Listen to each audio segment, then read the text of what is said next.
All right, good morning. It's November 6th at 9 a.m. If you would please rise and join with me in the Pledge of Allegiance.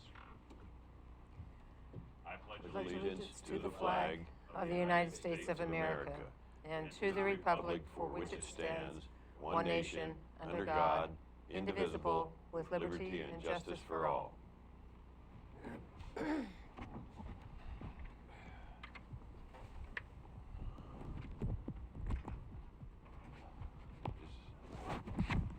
Good morning. Commissioner Boice, do you have a report?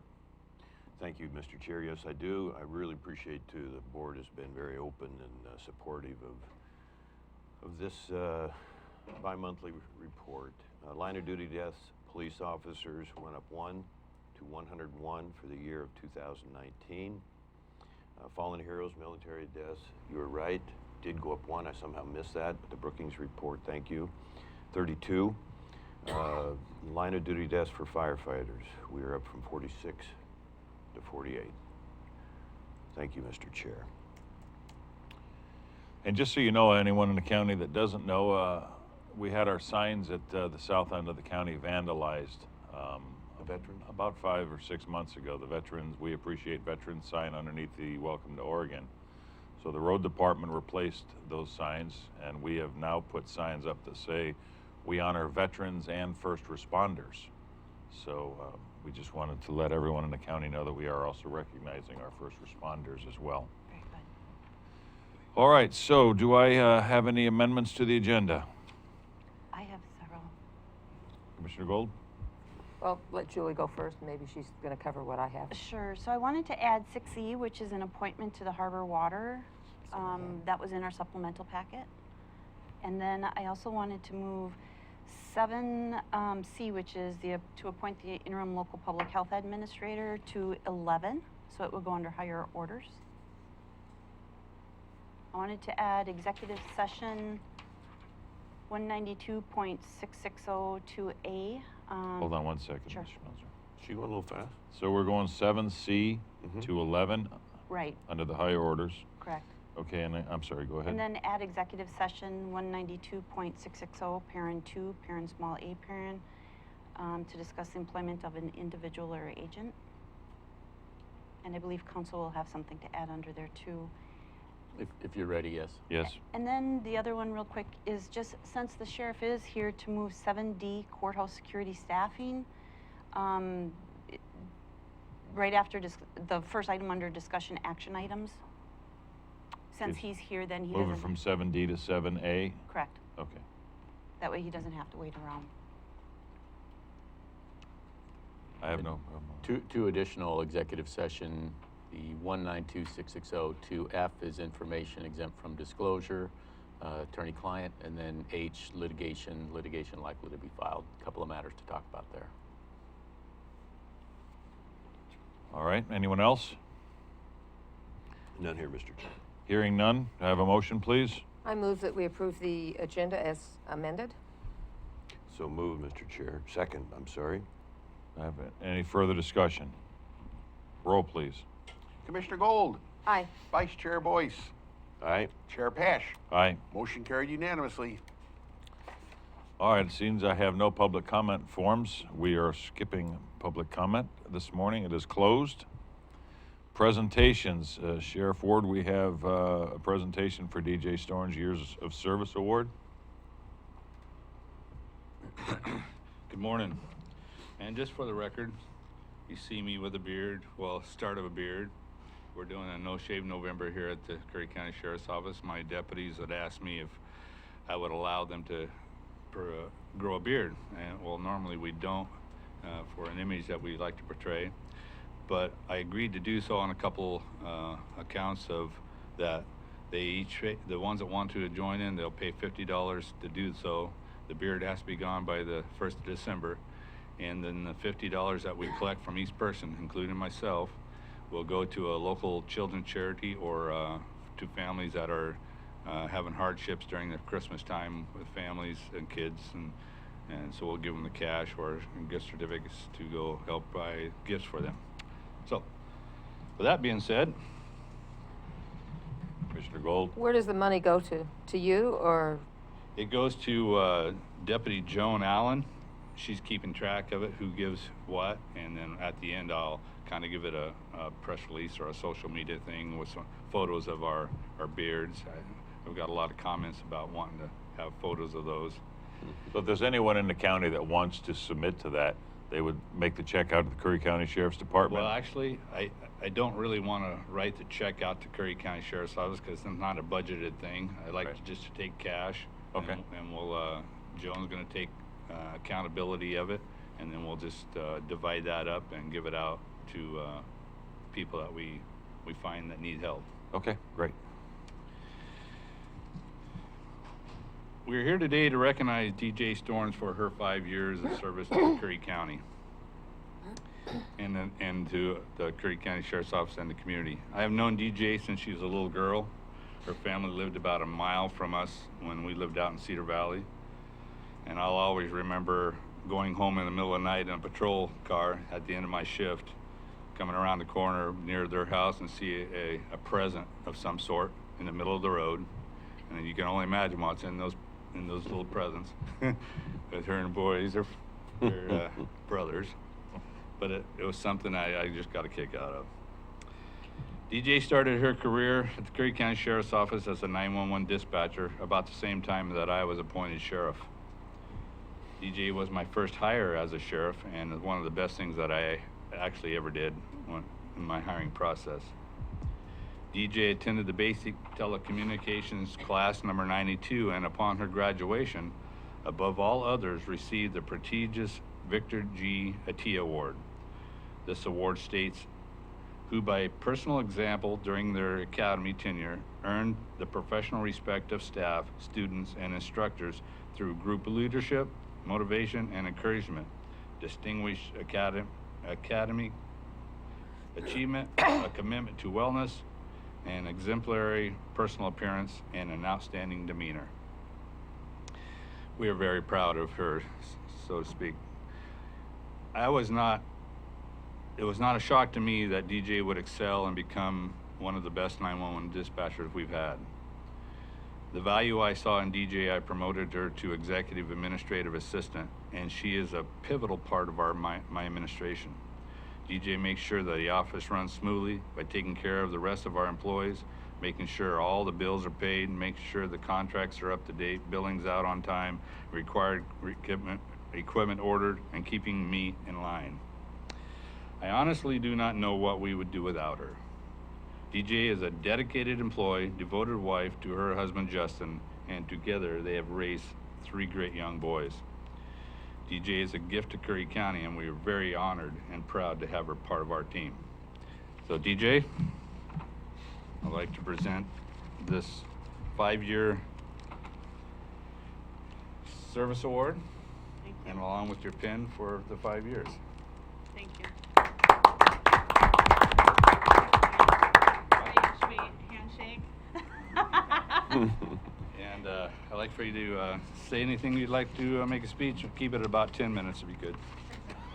It'll be way under that. First of all, thank you, because that was very nice, very humbling. I will say this. I was born and raised here in Curry County, and 5 years ago I made a decision to leave the medical field, take a pay cut, leave the medical field, and come apply at Curry County to the Sheriff's Office.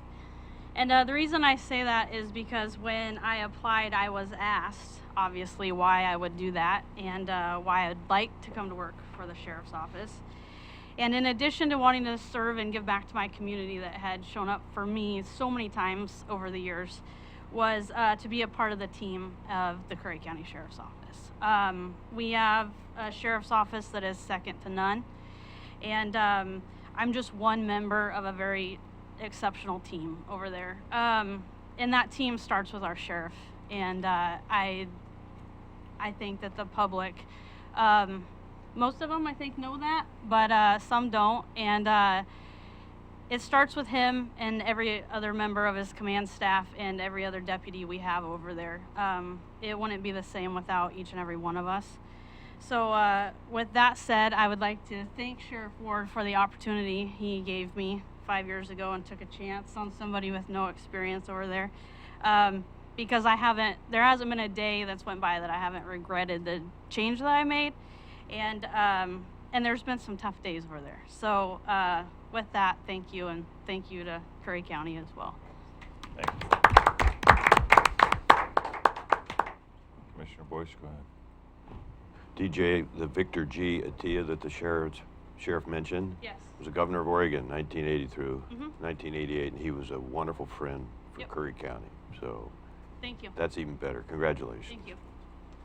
I'd like to say also the sheriff's department in this community has something up on a lot of sheriff's departments nationwide.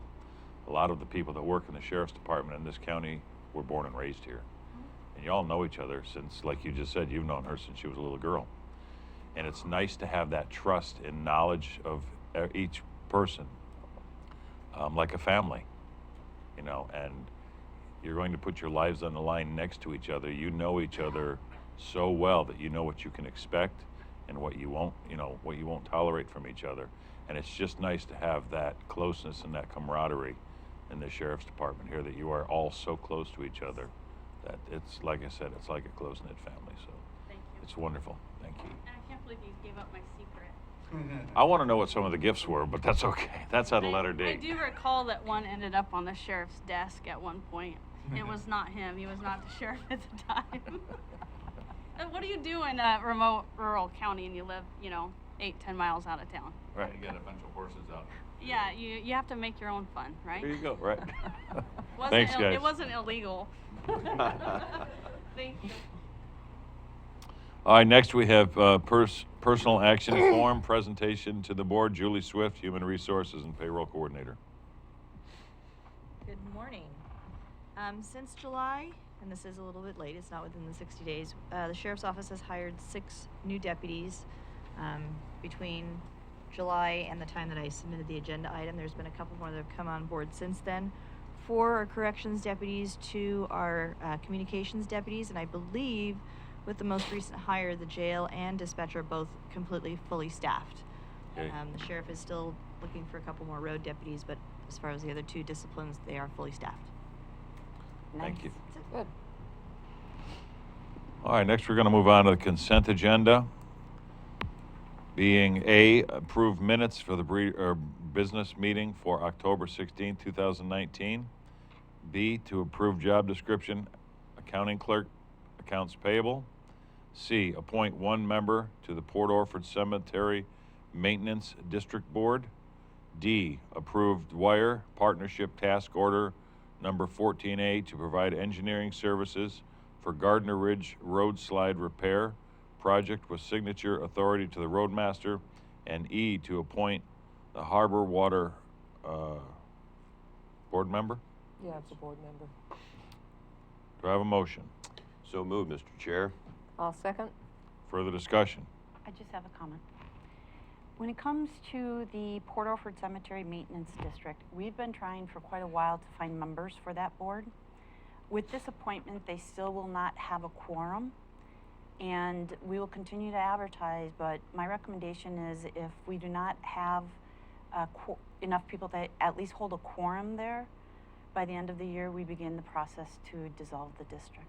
Well, actually, I'd like to bring up to the board, it's a good time to do it. We are having a meeting in the next couple of weeks to look at it. A group of citizens have actually asked to look at all the districts in the county and just talk about them and bring to this board suggestions for this board and the possibility of some consolidation, some dissolution, and some other ways to approach some of the special district issues that we face. So with the board's latitude on that, I will proceed and hopefully by the second week of December have some recommendations to the board on what we do.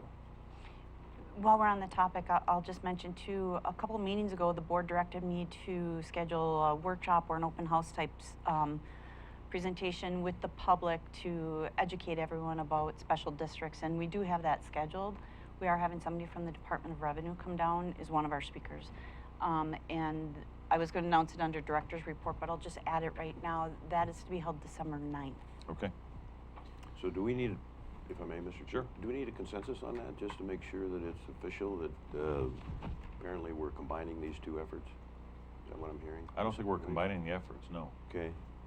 No, this No, is something that the board asked them to do. I'm doing what I'm doing on a voluntary thing because I've promised the public that I will continue to pursue some of the special districts in this county. And then whatever I come up with, I will bring back to this board. Okay, and that doesn't need to be an action item? No. Okay, thank you. All right, so now we're moving on to discussion items, and we're going to move, No roll. Did we need to approve the oh, consent I'm agenda? sorry, okay. Go ahead, I have, Commissioner Gold, Aye. Vice Chair Boice, Yes, Chair Paasch. aye, Consent So we agenda made- approved unanimously. we did make the motion. yes, we Yeah. had already made the motion in second, yes. Discussion action items, we're gonna move, D up, so, courthouse security staffing, Ms. Schmelzer? Yes, at our workshop regarding courthouse security, one of the items discussed was the idea of staffing the courthouse and for security measures. And the board directed us to bring that back, directed me to bring that back on this agenda. The board had also requested that the sheriff look into alternatives and expenses, what that would cost to actually staff the courthouse for security purposes. So the sheriff is here to just share what he found on that.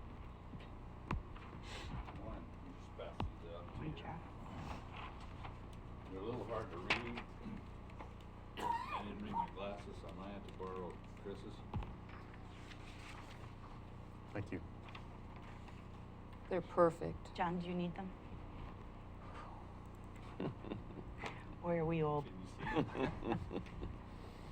I got long arms. I'm good, thanks. Okay, Sheriff Ward from the Curry County Sheriff's Office. You guys had asked me to look into what it would cost to staff the court security metal detector. And we talked about 40 hours a week during a work week, Monday through Friday. I asked Julie to look at what it would cost with all the roll-ups and things like that for, in my opinion, it has to be somebody that you pay for. I know that, we have some wonderful volunteers in our county, but, in order to make sure that we have somebody there at all times, you need to kind of put them on the hook and pay them for what they do. So in order to do that, there's two or three ways to do it. If we hired a corrections deputy to do that, we'd have to hire them at the beginning wage salary. And then, we looked at a 3-year cost of living increases and everything. So if you look at the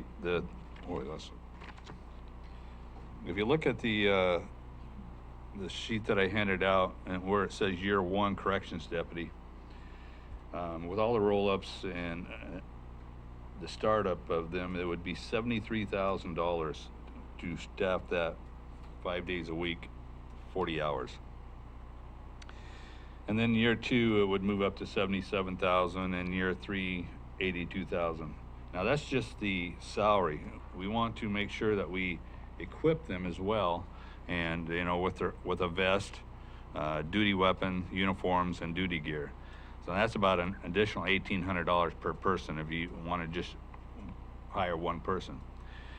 Now, if you hired a non-certified person, and with all the roll-ups, it's pretty much, the first year is only about $3,000 difference. So my suggestion is to hire 2 part-time people with no certifications, but we train them to do the job of sitting there, and they'd always have the backup from us for court security, and even the Gold Beach PD if they're around to help out with any issues that come up. But hiring 2 people part-time, it's basically half the cost, and about $45,000.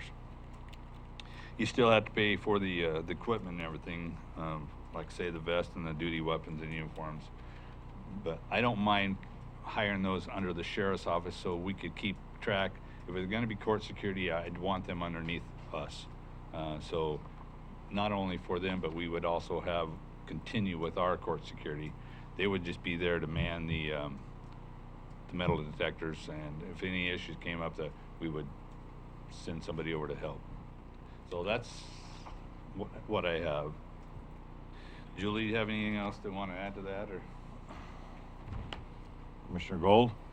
I just have a question. What do other counties do? Do you have any idea? Do they usually hire part-time, I could call them trained by the sheriff's department, but they're not actual sheriffs to do this? No, I haven't, honest with you, I haven't looked into that. I know Julie and I had discussed that a little bit, you know, with what Josephine County does.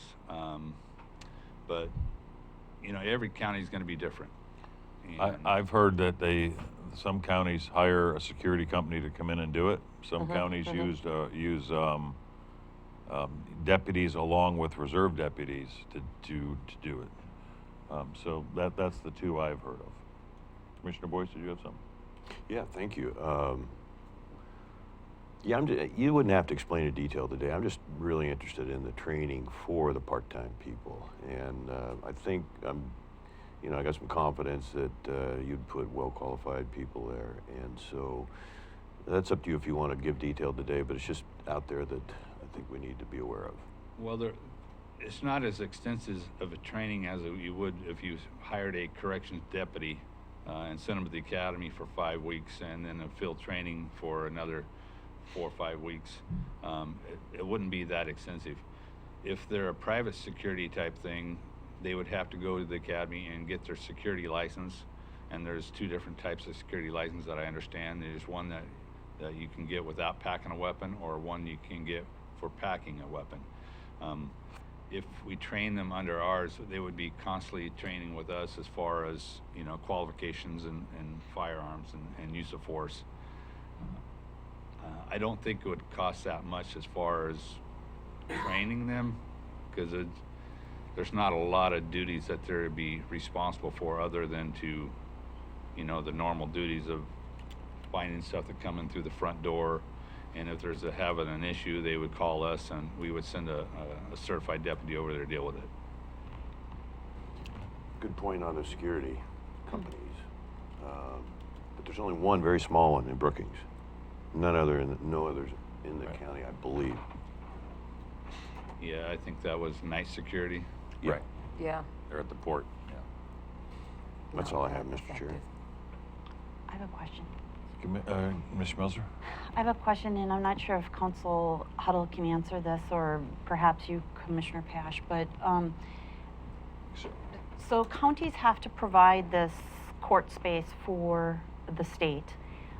Is there any way the state can help fund or pay for the security? Well, we've talked to Mr. Langford about that, and I don't have final numbers on any of that, but he said not only can they help pay for what we want to do with the doors and the ramps and all that, but they can possibly contribute to this as well. Okay. Again, that's why he was here last week. He wanted direction on where the sheriff's department and we were going to go on the courthouse, and then he can go seek that funding. Okay, so when we're considering this, I guess that's important to know, so Yes. the public doesn't think we're just hiring security guards now in the courtrooms. Right. We've looked in this before. For the last couple of years, we've talked about it, and I met with Thomas, the court security guy, and I do understand that they do have a pot of money for court security, but there was dedicated for certain things. I don't know if they would allow it for salaries, but that was a decision made by the presiding judge of the district. That it was his rule that it could only be used for certain things, but it doesn't mean that that couldn't be changed, according to Thomas, if they presented it properly. I do know he also said for the equipment and that. I do remember him saying that at that one meeting, that they can meet that a lot of that expense for all the equipment as well. So. But, okay. Thank you, Sheriff. So where do we want to go with this? Do we want to move forward? Do you want to have more discussion, Mr. Chair, on the difference between the full-time, the 2, or the part-time? Well, I think the part-time speaks for itself. It's, like Sheriff said, it's about half. And you'll have 2 deputies, and they can both cover each other, and maybe during a busy time, and you've got a more high-profile trial in there, you can have both deputies there. And then I love the fact that we're a button push away from having the sheriff's department there in 15 seconds. So, Just a reminder of the Gold Beach PD. right, So and Gold Beach, yeah. So you're wanting to look at the best possible option for the dollar there. So Absolutely. I'm certainly with you on that. So am I. So would we like to maybe prepare an order for the next meeting? Yes, we can prepare an order and get together a job description, and we'll work with HR and the sheriff and bring something back. Sheriff, we'll leave the decisions on this to your department because you're going to be the boss of it. But I would like to commend you and thank you for getting on this right away. I think it's imperative that we do this, and we'll get an order prepared for the next meeting. Keep in mind that won't be certified deputies. They'll just Right. be people that we hire and we train to do that specific job. I will know that when you set them there, they're ready. They're ready. I will have that confidence. It's okay. Thank you, sir. Mr. Chair, Yes. give us just a little more detail on how we're proceeding here and what that means for the public. So Well, for the what's public, time frame? we're going to prepare an order. We're going to ask Ms. Schmelzer to prepare an order for our next meeting to move forward with a job description and a wage and the wage thing that I think Julie Swift has already done, Right. and to hire 2 part-time deputies for courthouse security that will be managed through the sheriff's department. Thank you. It's a great day. Are we in all agreement on that? I'm fine with that. Just, and just one clarification too, we're looking at the salary that was recommended in this document, correct? When we Correct. write that job description? Okay. Correct. Thank you, sir. All right, next on the discussion is Community Development Block Grant Application Priorities. Ms. Schmelzer? Okay, the county can only have one community development block grant at a time. We've discussed that before. Currently, that grant is for the Head Start project. That is wrapping up. So we want to get in line and apply for another grant. They can fund pretty substantial projects. So I did send an email out to all department heads and elected officials asking for projects they felt could be eligible for that CDBG funding. And the 3 that I got back are attached. They were in the agenda routing slip. The one that I am recommending is pursuing the planning and design for a new county courthouse and jail. So the 3 that came forward was planning for a new courthouse and jail, Veterans Resource Center improvements down at the Resource Building. Those are pretty minor, so I don't know if that would be really worth all the effort and money spent on applying for a CDBG grant. And then the other one is the communication towers repairs and upgrades. That is an excellent project. However, the CDBG funds aren't going to be allowed to create a pool for eventual repairs and maintenance. So based on the ones that were submitted and based on past discussions, I would recommend that we apply for CDBG grant funds for the planning for a new courthouse and jail. And what would happen with that is I would reach out to CCD, which is our Regional Economic Development Authority, and work with them to help start applying for those funds to actually work on the feasibility study and design for that courthouse and jail. With that in mind, when we are eligible next summer to get on the list with the state for eventual assistance helping to rebuild a courthouse, we'll at least have some planning work done and some of the background work done in order to proceed with that application as well. Is it imperative that we have the feasibility study done for the courthouse? I mean, I think we pretty much already know it. We need it. Yeah, but what the feasibility study can do is look at locations, size, the need, things of that nature. That way, when we are ready to go forward with an actual construction grant, we'll know actually what we need, how much we need, what the design would be, things of that nature. 'Cause I do know that AOC, when I spoke to AOC, and I know Commissioner Boice did as well, about this early in the year, they had mentioned to us that they thought next February would be a good time to look into this again. We are on the list, and I think being proactive and getting some planning, some kind of courthouse plans drawn already might be a great way to, like you said, when the state comes forward, we can hand them We can be already drawn prepared. plans and a feasibility study and say, here you are, we're ready to go. Yeah. Commissioner Gold? I think all of that, the feasibility study, the plans and so forth, would definitely strengthen our position in gaining the ultimate grant. So I agree. I think this is the priority. Commissioner Boice? Director Schmelzer, you mentioned, and I honestly, I'd forgotten about this the last 2 months maybe, the towers.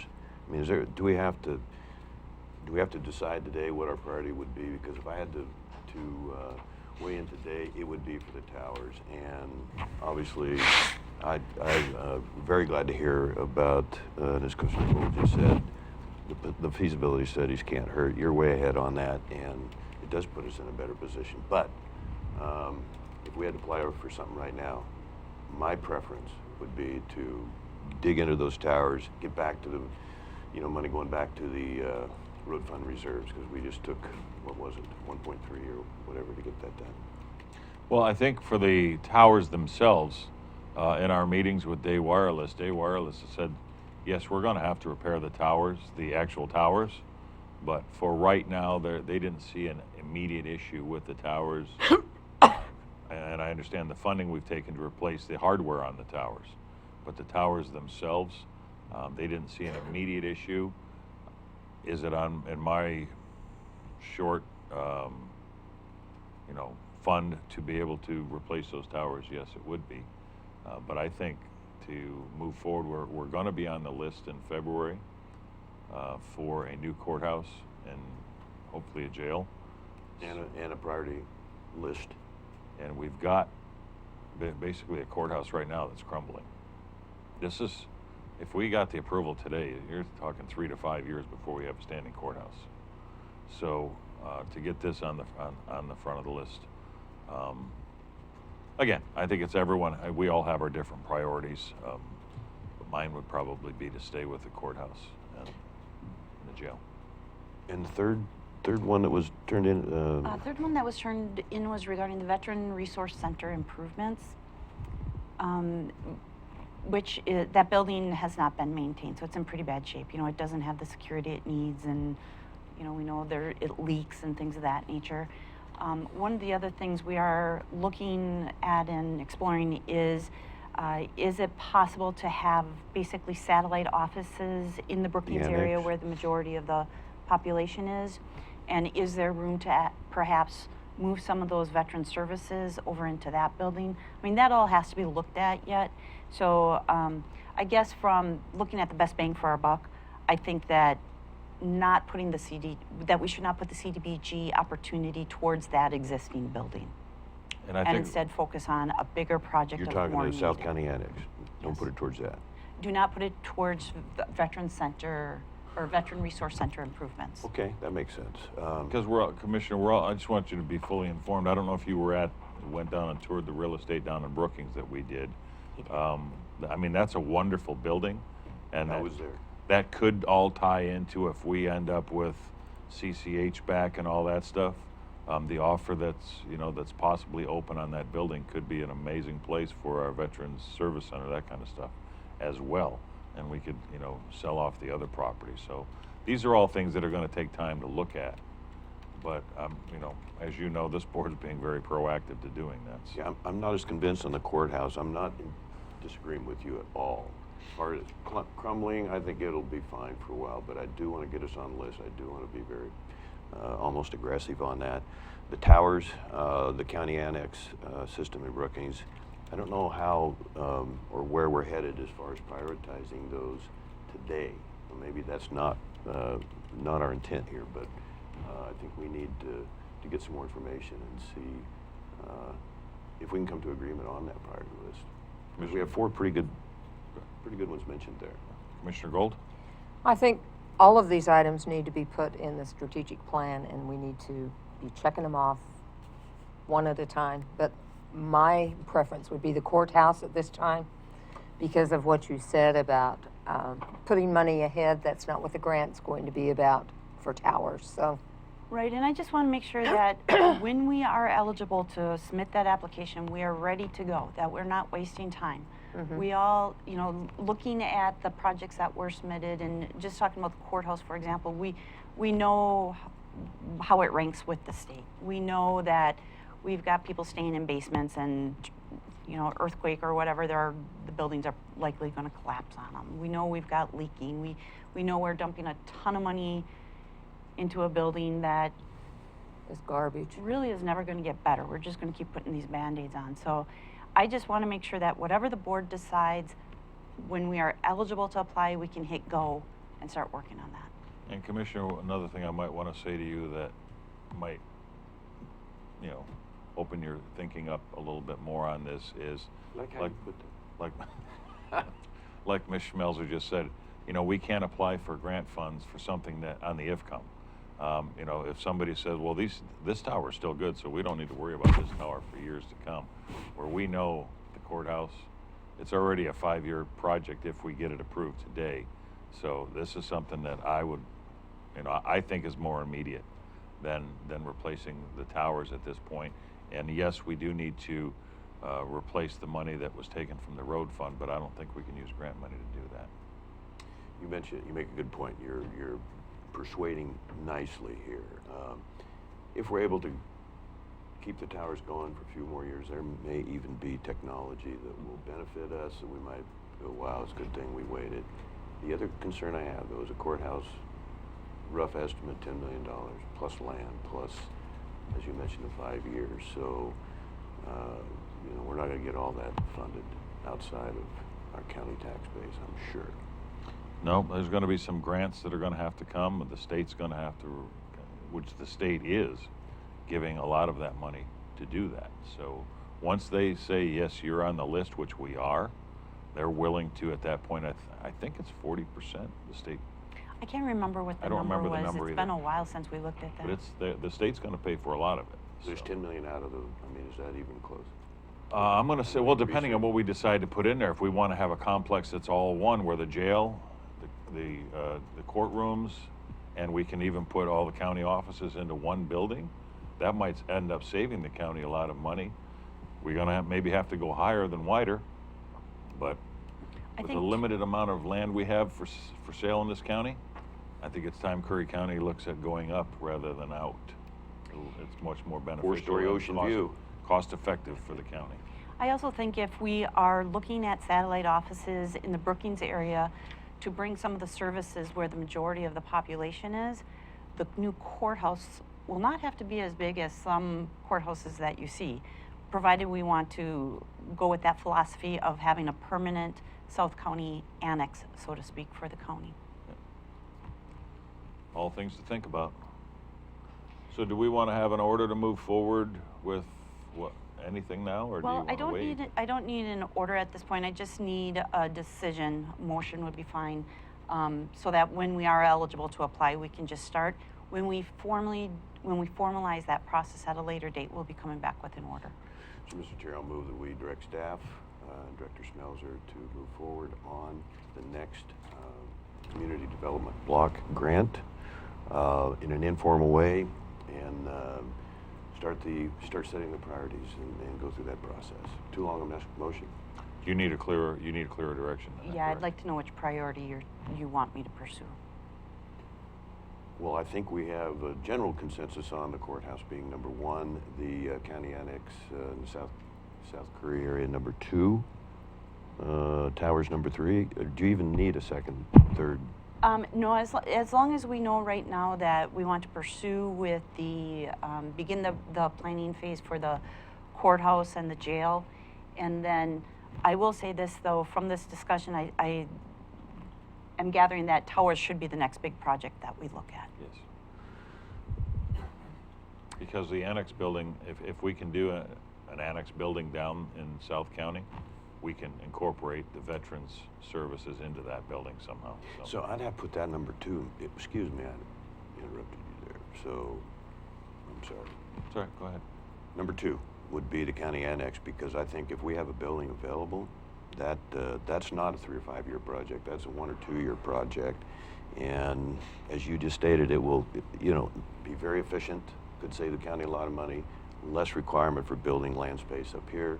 That doesn't solve the jail problem, But no, I'd put that number 2, and I'll keep my fingers crossed that the towers, as you stated, last a little bit longer, and maybe we're there. We've come a long way since the emergent situation we had a year ago when we approved those road fund reserves. 5G is being done through satellites now, so we may not need towers in 5 more Like I say, years. fingers crossed. If that's the route the board wants to go, I just want to add that looking at that South County Annex, we do have options: lease to own, or buy. So that one we might be able to remove pretty quickly off that list. So. Okay. And then you're actually doing, you're actually doing 2 in 1 then, with the veterans and the county annex, because it'll be a variety of offices and services that we could secondary add there. Thank you. All right. So do you need some clarification on that motion? The motion is for you to proceed with the grant, with the priorities being the courthouse. Correct. Okay, I just wanted to, so I'll second that motion as clarified. Okay. Any further discussion? Roll, please. Commissioner Gold. Aye. Vice Chair Boice. Yes? Chair Paasch. Aye. Motion carried unanimously. Next, we have Curry County regular business hours. Ms. Schmelzer? Yes, so the board has discussed a couple times, and we actually had a draft order, I believe, in front of us at one time, to discuss regular business hours for county operations, for the county offices. When you come up to the annex doors, for example, it says that our office hours are 8:30 to 5, Monday through Friday. However, there's a couple offices that are closed. Some open at 7:30, some at 8, some at 8:30, some at 9. What we have seen, I know just in the 10 months that I've been here, we do have people coming here outside of some of the individual office hours looking for assistance.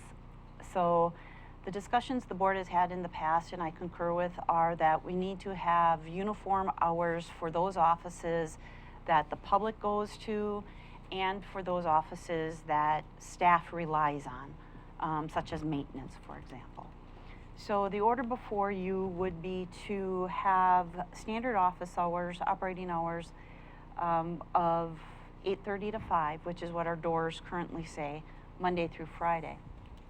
There was some discussion with one of the departments earlier this week about what do other counties do. So I did quick pull together some data for you, and I sent, that was actually added, I believe, in the supplemental packet. But what I did was I looked at basically from the coast over to I-5, all of those counties. And I selected key departments and bigger departments, or departments that I think see a higher traffic volume than others. And I compared what those 12 counties do. Are they open Monday through Friday? What are their office hours? What that little study doesn't reflect are several offices during peak times will extend their hours. So they may have standard hours, but they may extend them during certain times like tax season. And then there are also some that, even though their office may be open till 5, they cut off, let's say, recording at 4:30 or something to that effect. But what's before you are those comparisons of what those other counties do between the coast and the I-5 corridor. So, like I said, we've discussed it a couple times. I think, I know for myself, I would like to start the new year, which is coming up pretty quick here, with a clear message to the public. And that would be, what are those office hours? Do we have uniform office hours? And just, if you're not okay with the order in front of you, at least revise it so we can move forward with something. Commissioner Gold? I think this is a really important step for 2 reasons. The public needs to be able to have access, and also staff needs access. A lot of times, like recording and so forth, and tax information wouldn't be available, say, on Fridays for staff, and that can be a problem. So both staff and public, I think, need this. Commissioner Boice? Thank you, Mr. Chair. Very good work on this. You have Tillamook and Clatsop County, which are almost identical size to Curry County, as well as Jefferson. Jefferson has the same thing, Monday through Friday. I didn't realize that, but that's very good information. It does get back to what we've been committed to for the last 9 or 10 months. How do we better serve the public? The only thing I would add to that, Mr. Chair, is in some of the discussions, there's been some, I think, potential hard feelings that maybe the employees aren't appreciated enough, or maybe this has been, any resistance has been that we have uncommitted employees. And I just wanted, from my perspective, I certainly want to dispel that. You can't have a successful business of any kind without happy employees. I learned that a long time ago. And so I just want our employees to know that they're appreciated. And I think that this is a good movement, that they will, anybody that may have resistance to this will come on board and realize that we are here because the public is our number, and serving them is our number one responsibility. So thank you, Mr. Chair. Do I have a motion? I move that we approve the standard office hours for all of the county departments from 8:30 to 5. Monday through? Monday through Friday. Thank you. Second that motion, Mr. Chair. Further discussion? Just so everyone is aware that the order does say this would become effective that first working Monday in January, which would be January 6th. Okay. Roll, please. Commissioner Gold, Aye. Vice Chair Boice, Aye. Chair Paasch. Aye. Motion carried unanimously. Next is C, to appoint an interim local public health administrator and interim county register. Ms. Schmelzer? Yes, so we moved this over to 11 hire orders. What we're going to have to discuss is with Ben Cannon's resignation as our local public health administrator, we're going to have to discuss who we hire and then take action on that. So if we could do that on number 11, that would be appreciated. Okay, I'm sorry you did mark that. Yep, that's fine. Wow. You know what I did is I deal. marked the wrong number here, that's why. I marked it on D, not C, I'm sorry. So we've already done D. We're moving to E, approving the services of the grant writing firm and preliminary project list for PARC. Commissioner Boice? Thank you, Mr. Chair. We've made some incredible strides in a variety of ways this past 10 months. If you mention, and it should be mentioned and highlighted, because it builds more momentum, in my view, and that's community development. The progress we've made in economic development, certainly planning, building, parks, code enforcement in a very short period of time, to where just a year and a half ago we had one part-time code enforcement, for example, and now we've budgeted for a second and are pursuing that position to be filled now. So certainly different years between you and I, we committed to the public for the promise of setting up county government. And I had a recent Facebook post that as soon as Curry County is managed as well as Curry Electric, we'll really know that we have accomplished and kept those promises. And we're on our way. And I believe that very strongly.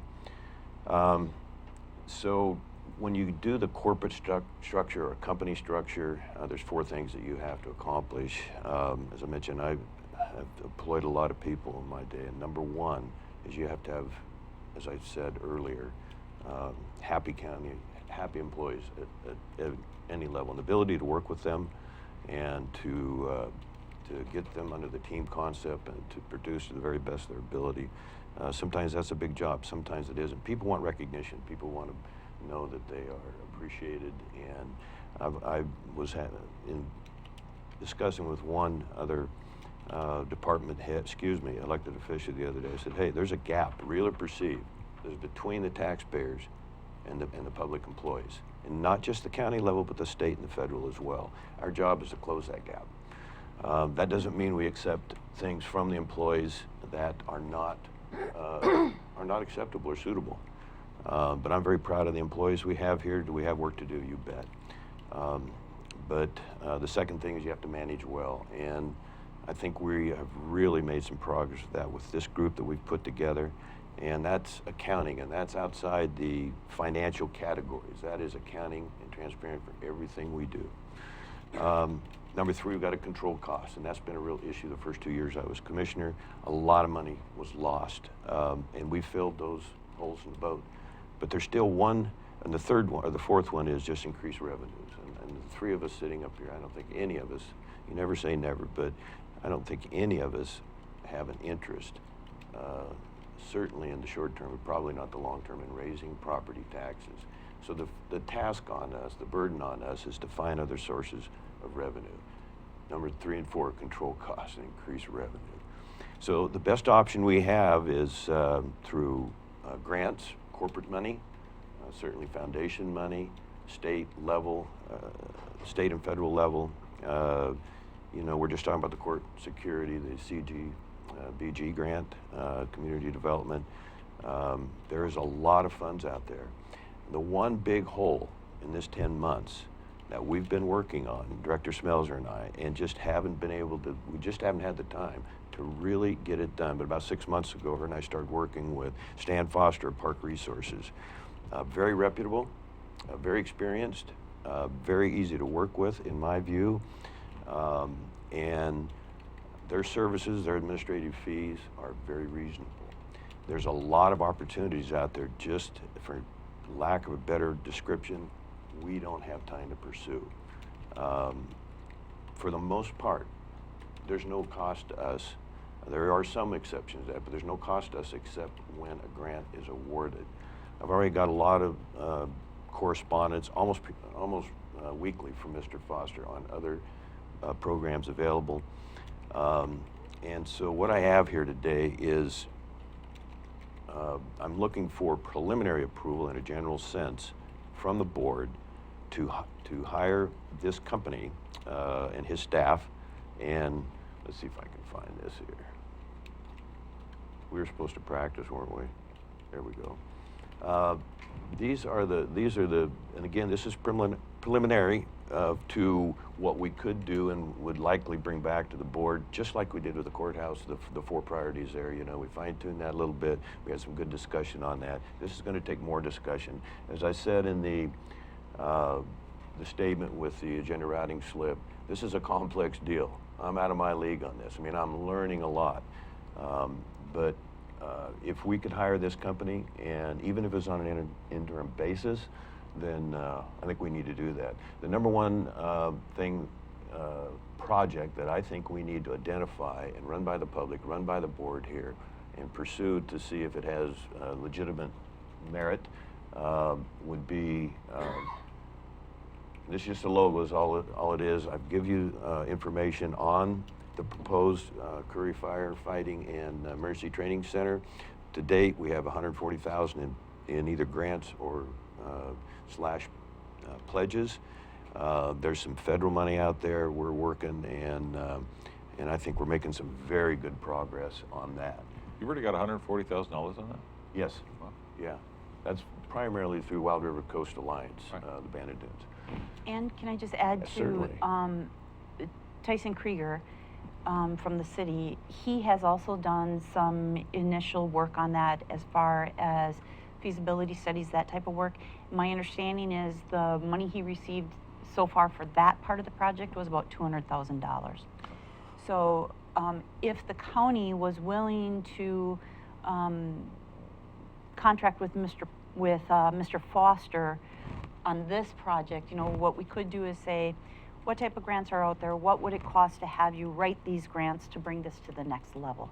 What they need, so they have the feasibility study done. Now what they need is somebody to write the grant to actually secure the property for the project. Okay, thank you. Perfect. And yes, thanks, Director Schmelzer, for mentioning Tyson Krieger, Gold Beach Fire Chief. This has been his project from the very beginning. Tyson He's just, told me, yeah, he's just been working hard to collect as many partners at all levels. We got this through the Governor's Fire Response Council, and so it's been a slow process, but definitely measured progress forward. So not necessarily in any particular order, but you also saw on the supporting documents from the agenda routing slip the possibility of what we could get in assistance for some of our healthcare needs. And so I'll just read the top two. Again, this is preliminary, but here the primary care and urgent care space in Brookings. And so we'll be working to refine this and bring it back to the board at some point as one of the 4 projects in the likely 400,000 that we could get. We just need help at the grant writing level. And then after that, I think we've put together a team the last 10 months that we can properly administer those grants. That is a legitimate issue the public has that I think we collectively have, and I think that's a small thing to, maybe not small, but a legitimate thing to be focused on.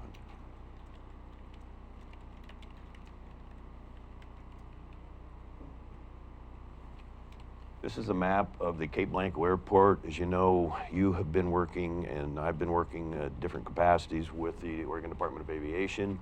This section right here, this would, we're guessing, and because we haven't had the authorization to move forward in a more precise way. But this is the 65 acres, give or take, right here, the county property, and it's all good level ground. I've walked it before, I believe you have, but it has a lot of brush. It has a lot of small coast pine, and this needs to be developed in a sense of, could we have the county road department, if we could properly fund it through the grant system as part of one of the 4 projects, to clear this land in a really good way. Doesn't mean necessarily take all the trees out. We'd have to do a plan. We'd have to get some different input on this from citizens, departments, but Emergency Management Coordinator Dumeier spent a lot of time walking this property, and I think he's got a very good idea there. That would show the county willing to put in effort and time, which would then tell the state and federal government, hey, we're doing our best to do our part. This needs to be developed, the entire airport. How can you help? We already have a white paper that I presented to the board earlier from aviation specialist John Wilson, and that was about 4 or 5 months ago. We spent quite a bit of time with him. So go ahead. Commissioner Boice, just so the public understands, I just want to add to this that we are in a position where Homeland Security is looking at our airport as a possible site for one of their operations.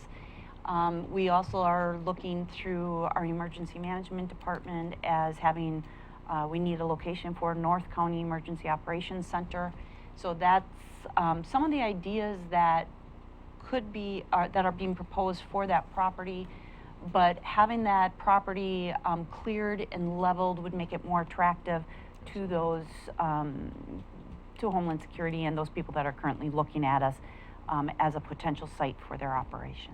Yes, that's a very good point, because there's 3 coastal airports in Oregon that could be developed.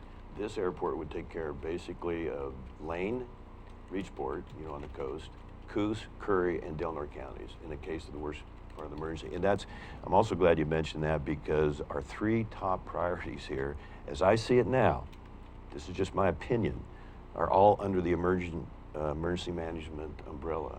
And it's because of the way this county's been hit, especially the South County, starting in 2011 with the tsunami that did tremendous damage to the port, the sinkhole, the fires, the Highway 101 collapse. The list is pretty big, and we know there's more coming. Are we ready? We're more ready than we were a year ago, and we're gaining. I will say, having worked with airport managers that have improved airports as well, the FAA always wants to see that states and counties are willing to put money into their airports to improve them before they'll step in and spend $1 million on an ILS system. They want to know that, whoever is the managing part of that airport is willing to make the improvements that they're going to request for that. So this would be a step forward. Mr. Chair, I mentioned John Wilson. The 3 airports, and one's in Tillamook, and I think the other one's in Lane County. I'm drawing a blank there. Doesn't matter. He's put the most interest in this airport without being too committed, or too excited, but it's give us some additional momentum. Your point that, and I mentioned that a bit ago too, any work that we're willing to do and can do, again, yes, it shows that support, and as Miss Schmelzer said, hey, doing this job right here makes it more attractive. So this is something again that needs to be developed, and not just maybe not just emergency management, but I think that would be our #1 focus in my. And for the county itself, for economic development, this airport I think would be huge, because you're going to bring those emergency services people into the county. Those are going to be jobs. That's going to be, you know, different stages being kept at their airport and managed. So this is jobs. This is economic development for this county. Curry County is sitting in a very good position. EMC Dumeyer is spending time with the Navy, the Coast Guard. You know, we had our Triton exercise up there 2 years ago that was very well attended. So people know, and that, as you know, that airport is incredibly well constructed. Yes. Can I just add that I do think that if the board approves Mr. Foster writing a grant to have that site cleared, that we get in the record at some point that the board's intent for that property is purely for public purposes. You know, I think in the past there's been a lot of mistrust in county government that we are doing something for a golf course or something secret up there. So I think we'd want to make it very clear that the improvements we're doing up there with these public dollars is for public benefit and not for a private party. I'm sorry, Commissioner. I just have a couple of questions. I'm going to get back to the main thing here. We're looking at park resources, right? And so do you know what their success rate is in writing grants? Are they real successful? What percent of the grants do they actually come up with? Well, no, they come highly recommended through the City of Brookings, Emeritus City Administrator Gary Melliman. Director Schmelzer and I have met with Mr. Foster. He has a staff. You know, I can't sit here and say that all their efforts have been successful. The competition is tough, as you know, especially in rural Oregon. But Mr. Chair, I want to get back to address Director Schmelzer's concern. I'm not cutting you off. That's Mr. okay. Gold. I've got several other questions, Okay. so they can wait. I don't want to box us in a canyon that, or in a corner here that we can't look down the road for economic development. I don't have anything in mind for the future, but if it was just strictly airport for emergency management, and there's other things that fit under the public interest umbrella, I accept and agree. But I don't want to say today that it's only going to be used for non-commercial purposes or something, if I'm hearing that or understanding that I correctly. think this board would be remiss if we said that, to be honest. I mean, to have the wording in this that we're not doing this because somebody's come in our office and quietly told us that they want to build a golf course up there and we need this airport to help us to develop it, absolutely that language should be made clear that we're not doing any personal favors for anyone to develop this airport. But to make it loud and clear that we are going to do what we're looking to do for public reasons and for public access to this airport, and the gain that the county will get from it should be clear. In the future, should private development come into that airport, and FBO, you know, fuel services for the public, for public airplanes and that kind of stuff, that's only a benefit to the county. But we don't have an intent at this point to clean up this airport, because yeah, I wouldn't put any restrictions on what can happen, but we just want the public to be made aware at this point. We're not doing this because somebody said they're going to build a golf course and we're going to need that airport. And the zoning really is restrictive on that property as well. People have to understand that, that, for instance, the buildings that can be built out there, if I remember offhand, they have to be for government purpose or government owned. So it's not like, you know, one of the rumors I heard was that this was going to become a casino. Oh boy. You know, first of all, you'd need sewer for a casino. You know, you're not going to be able to put a hotel or something like that on a private septic. So I just want us to be cautious that there are concerns out there. There is some mistrust that we've inherited, and I just want to make sure the public is aware that this is really for the public benefit. And I think she's making a very good point on it. There is some mistrust, and so that's the last thing I want to do is compromise that. And the other thing is the FAA, I've dealt with them on this personally, has restricted and tightened their guidelines on what can be on that specific land. I know hangars now, you can, if you build a hangar and the FAA approves the stamp and the footprint on their runway access for a hangar, you can no longer put a workshop in there. I mean, some are grandfathered in, but now if you build a hangar, a new hangar on a property, it is leased or put on that property with the sole intent of a hangar, and if it becomes something else, they can pull the license for it and tear it down. Has to be for aeronautical purposes. Okay. Commissioner Gold? Okay, back to the grant people, because that's our purpose here.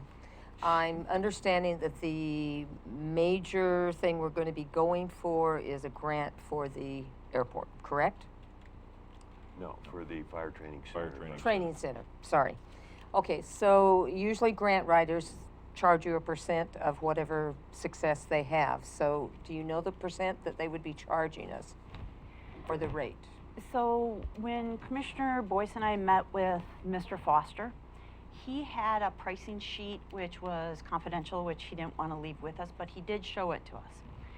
And he did not do a percentage, he did a flat fee. And they were not, I was surprised, they were not very high at all. I'm talking $3,000, $5,000. I think the highest grant fee they charged was $9,000. And that was for the federal grants, the bigger grants. So it was a flat fee. They're more complicated. Right. He did have, I did go on their website, I saw their clients.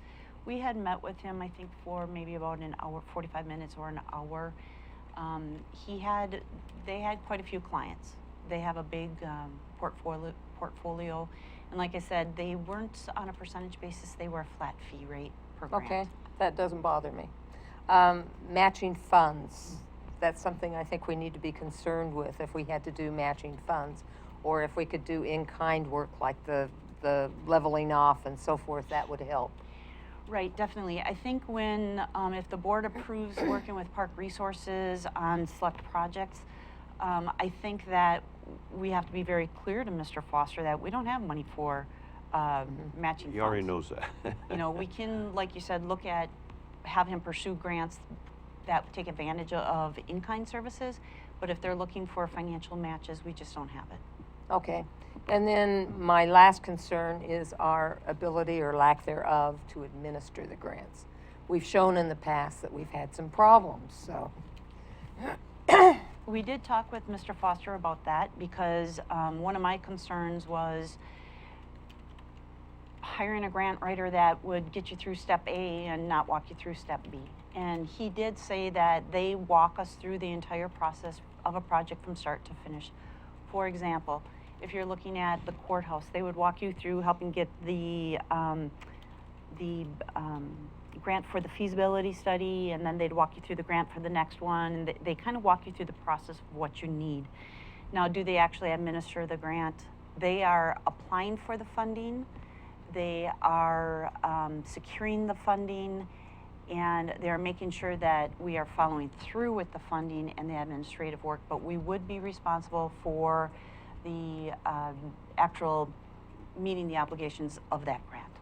Right, and in the past, because there's a high turnover of personnel in the county, some of this has slipped through the cracks. For instance, the first Head Start grant, that was a big problem on that, so. Right, and I guess that's one thing I do want to clarify right now, and I've had a discussion with Commissioner Boice about this, is I personally prefer this be done with consultants and staff, and I do not like seeing commissioners actually take on grant projects, and nobody has proposed that here, and that's why it's a good idea to go through somebody like PARC, because what happens when you have a commissioner take on a grant project, one is they leave and then the project is done. It's dumped, and you don't have it. And the other thing we found is sometimes commissioners take all the documentation with them, so we don't have the records that we need.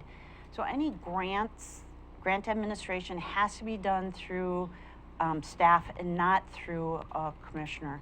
And you know, I think all three commissioners agree with that. We've had those conversations before, that it really needs to be done through staff. Okay, and I know federal grants are very, very restrictive in the way they are administered, and so we need to be very careful how we administer And these that's one of grants. the nice things with working with somebody like PARC is federal grants are very time consuming to write, and they have a lot of strings attached to them. Mhm. So I have a couple of questions. So you mentioned the fees already. The fees on this are only if they get the grant, correct? My understanding was we pay that flat fee regardless of what we get the grant. Now, Commissioner Boice, you said that we pay if we get it. So unless you've heard something different, but my understanding from Mr. Foster was because they don't do a percentage, they do a flat rate, that you're paying that flat rate whether you get the grant or not.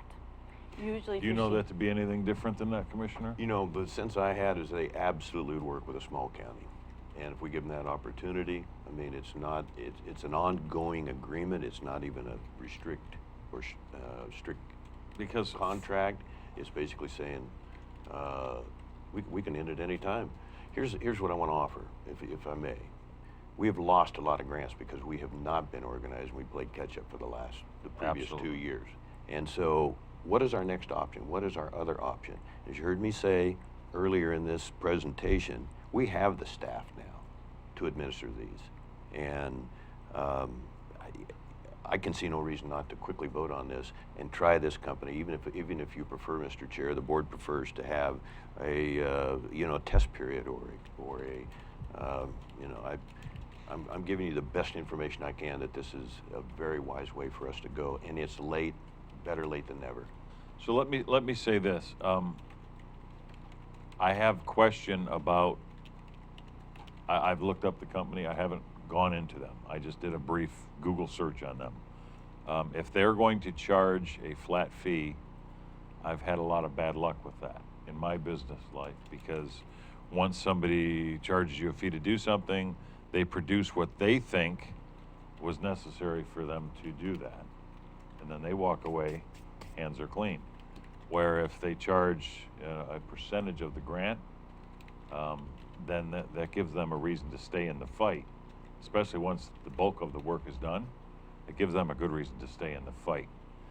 My other problem that I have with this company, and it's not a problem, I would like a little bit of latitude, maybe give me a few days to look at this. I don't know enough about the company. When I went on their website, the list of people that they currently deal with is huge.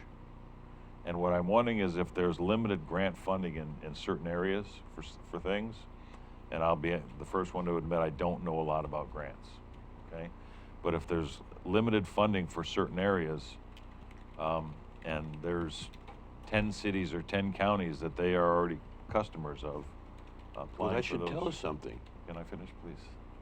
I just want Sorry. to say, if there's 10 people or 10 counties applying for those same grant dollars, where do they say, gosh, Curry's just starting with us. I've been a friend with Josephine County for 10 years. And I mean, to personalize it, come on, John, from this company. We've been dealing with it for 10 years. You gotta push that grant our way. And I don't know if there is a way to direct grants. I'm not saying that there is. This is a question I have, and all I'm asking is, let me finish. All I'm asking is, give me a few days. I'd like to look a little bit more into the company. Can we bring this back as an action item for the next meeting? That's all I'm asking for. I'm not going to say I don't want to do this. I'm just saying I want to think about it. If I may, Mr. Chair. He had his hand up first.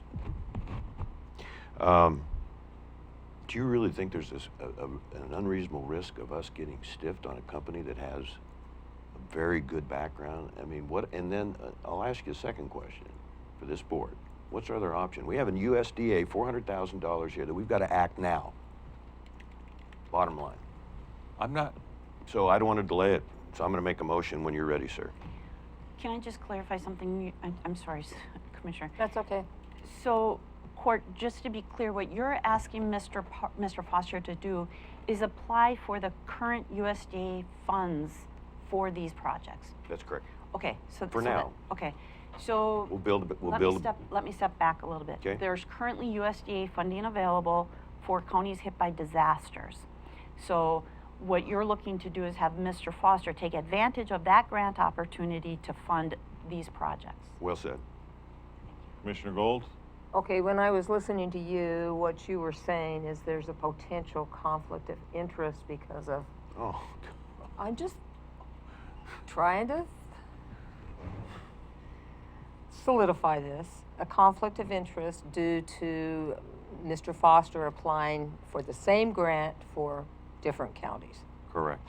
Okay. With the USDA funding. Let me just stop. After what you just clarified on that, I am 100% on board, Commissioner, for looking at using them for this USDA grant because that money is already parked here for us.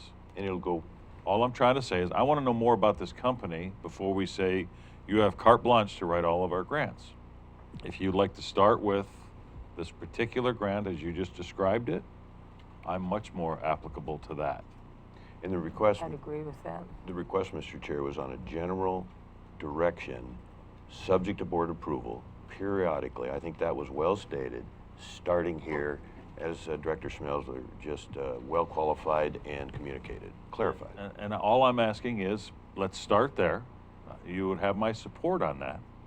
All I'm saying is let's start there, but I would perhaps like to look at this company a little better for future and perhaps meet with this person and let him pitch me as well. I mean, I'd like to learn more about what their approach is, how they're going to do it, because I 100% agree with you. If we have grant application processes that we can take advantage of, would be horribly remiss to the citizens of this county if we don't make every attempt we can. And I appreciate the work you've done on this. I don't want to hire a company blind without knowing who they are. So to move forward on this particular grant, you would have my support. Can I recommend the board consider a motion to have Mr. Foster give us an estimate of what it would cost to apply for the USDA funds for these projects that that Commissioner Boice has proposed today? Absolutely. Yeah, I would like to support that. I'm just not sure of the timeline. And Mr. Chair, also there is, of the $150 million that's available in the United States for various disaster-related grant opportunities, we need to be in a position. I'm not disagreeing with what you just said and what your position is. Might be the best way to go. But we have to be able to compete for those other grants. Mm-hmm. And I believe, and I'm going to keep saying it because I know it's factual and important for the public to know, no county's been hit harder when you look at an 8-year period. So if we delay this, I think we delay the opportunity to miss a lot of funding, and I want to have fun in competing, and I think this company's the way to go. And so are you ready for?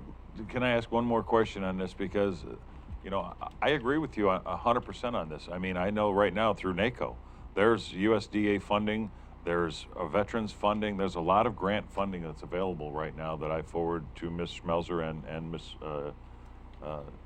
Madison. Sorry. But what I'd like to know is, have they given us a ballpark price of what this is going to cost to apply for this grant? Or could they just hand us a bill for $25,000 and say, here? Okay, I'm going to answer that if I may. Sure. What do commissioners do, including me? We forward it to Director Schmelzer and Economic Development Coordinator Madison. They don't have time. She can write the grants. If that's all she had to do, we would be. If we had another Julie Schmelzer, we'd really be in good business. Okay. What I'm concerned about is is just simply understanding the risk of this company having conflict of interest and not having the integrity. I'm late getting this to us, to the board. I'm very late getting this to us. So any delay, I think, is ill-advised. That's I'm not my asking opinion. for a delay, sir. Okay. What I'm asking for is this, to allow them for this first grant, like you said, mentioned earlier, a probationary period, to allow them to apply for this first grant. But don't you want to know what they're going to charge us for it before? Well, yes, and that's in the agenda routing slip. Can we just proceed in a general way? Come back to the board. Absolutely. I would like to give them an attitude from this board that we would love to have your services. We're going to start here. Back to your recommendation on the motion. I'd like to add to that, we are very glad that they want to work with Curry County. Absolutely. And we'll get back to them later. Going beyond, but this project list of 4 here still needs to have board approval at some point. It's going to take a lot of work. And it may change. There'll be additions, there'll be deletions, I presume. So I'll make that motion. Do we need it clarified? I'd like to see it clarified. Yes. Okay.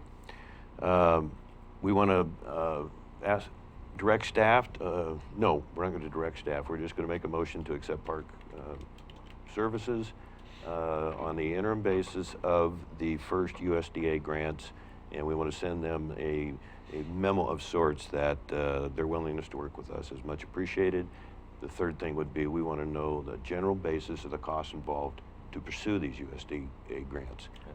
And the fourth. And that's for the fire center. Well, there's one I didn't show you here, but again, I don't want to get too into detail because I think it's going to change. This is just one commissioner's opinion, working with a lot of different people. But just to apply for the grant in general is what you're saying, for this USDA grant. That's Yes. your motion, not to specify an actual area that it's going to be placed into. Okay. I think we do need to have it as in a general, those three that specifically relate to emergency management. The fire training center. Yeah, I'm okay with those 3. I'm okay with those 3 as well. Okay, So, that's a complicated.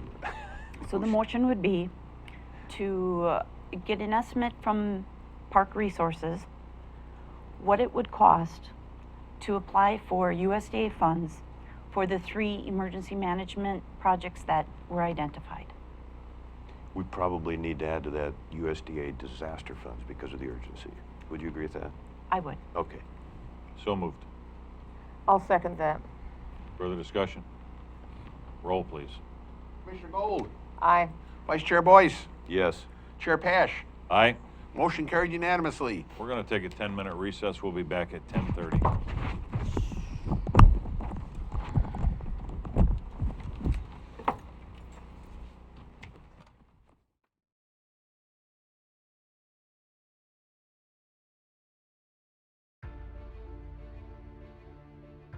If yours is the next big idea, and you need the right place to fine-tune it, build it, launch it, if you're only your best when you can play more than you work, if inspiration comes from the outside, you belong in Curry County. The westernmost point of the land you love, and the edge between familiar and uncharted. Break the pattern. Be where the airports are as close as the beaches, and industry and recreation never cease to amaze. Dock, dive, and dine in a single day, and never lose your connection. This is the threshold of the West. Live where you can do you, and do it well, at the farthest point from ordinary. Curry County, living on the edge.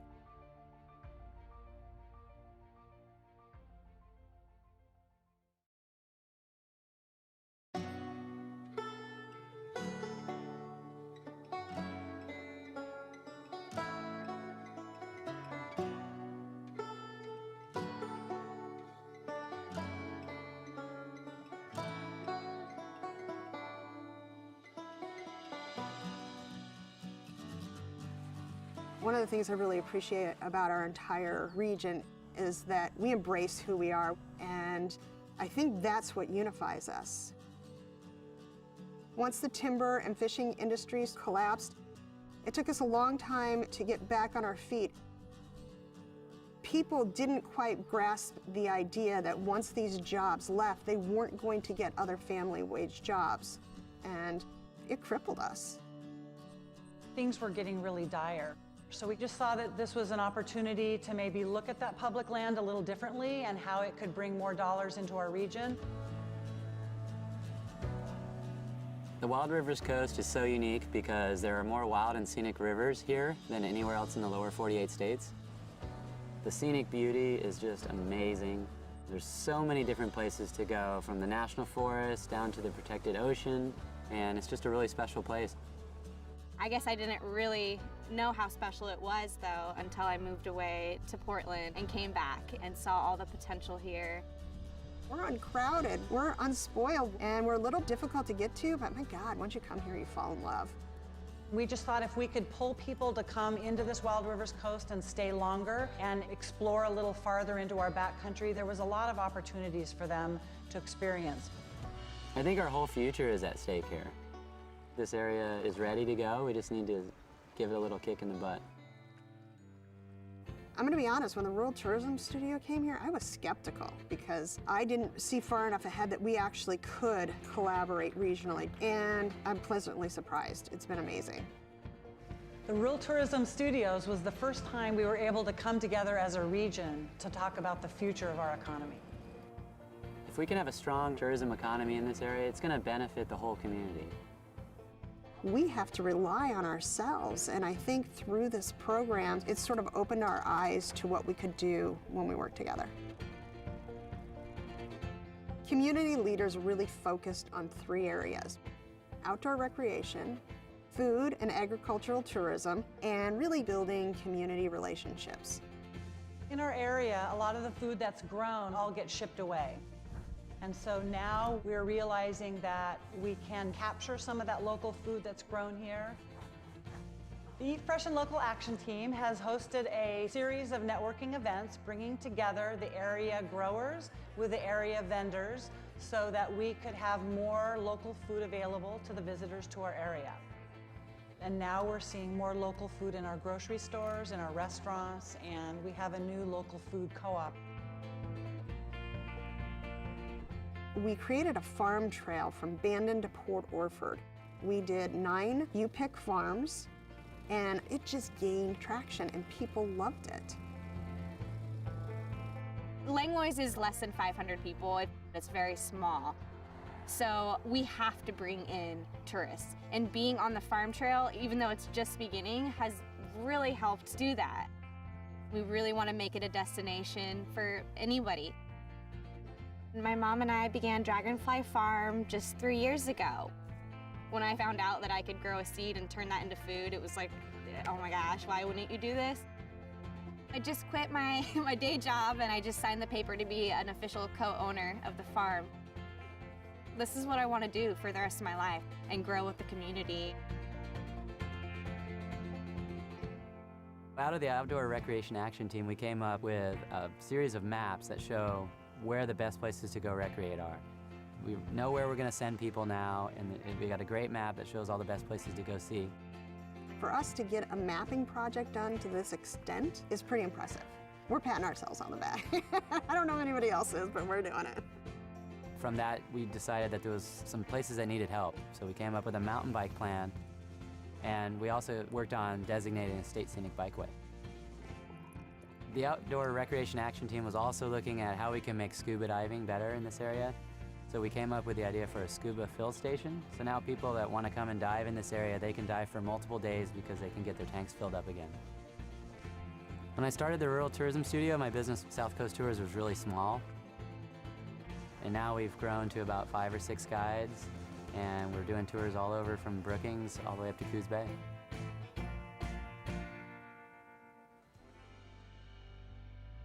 Overall, tourism is on the rise here. We've had a bang-up last 2 years, and it's like a breath of fresh air down here. My hope for the area is that we still keep that sense of place. Loving a place to death is a big concern that I have, and it's a balance. We're going to promote tourism, but we want to do it in a sustainable way. One of the biggest reasons that this area has been so successful since the tourism studio is the people that are involved. We have a lot of great, motivated, smart people who understand the need to promote tourism in the right way, and it's really all about the people. When you live in a rural community like we do, from Bandon down to Brookings, and you're strapped for cash, relationships are crucial. As a community, I think you need to come together and find out what your mission and goals are collectively. Then you can work into smaller groups, knowing that you have the backing of the whole community behind you.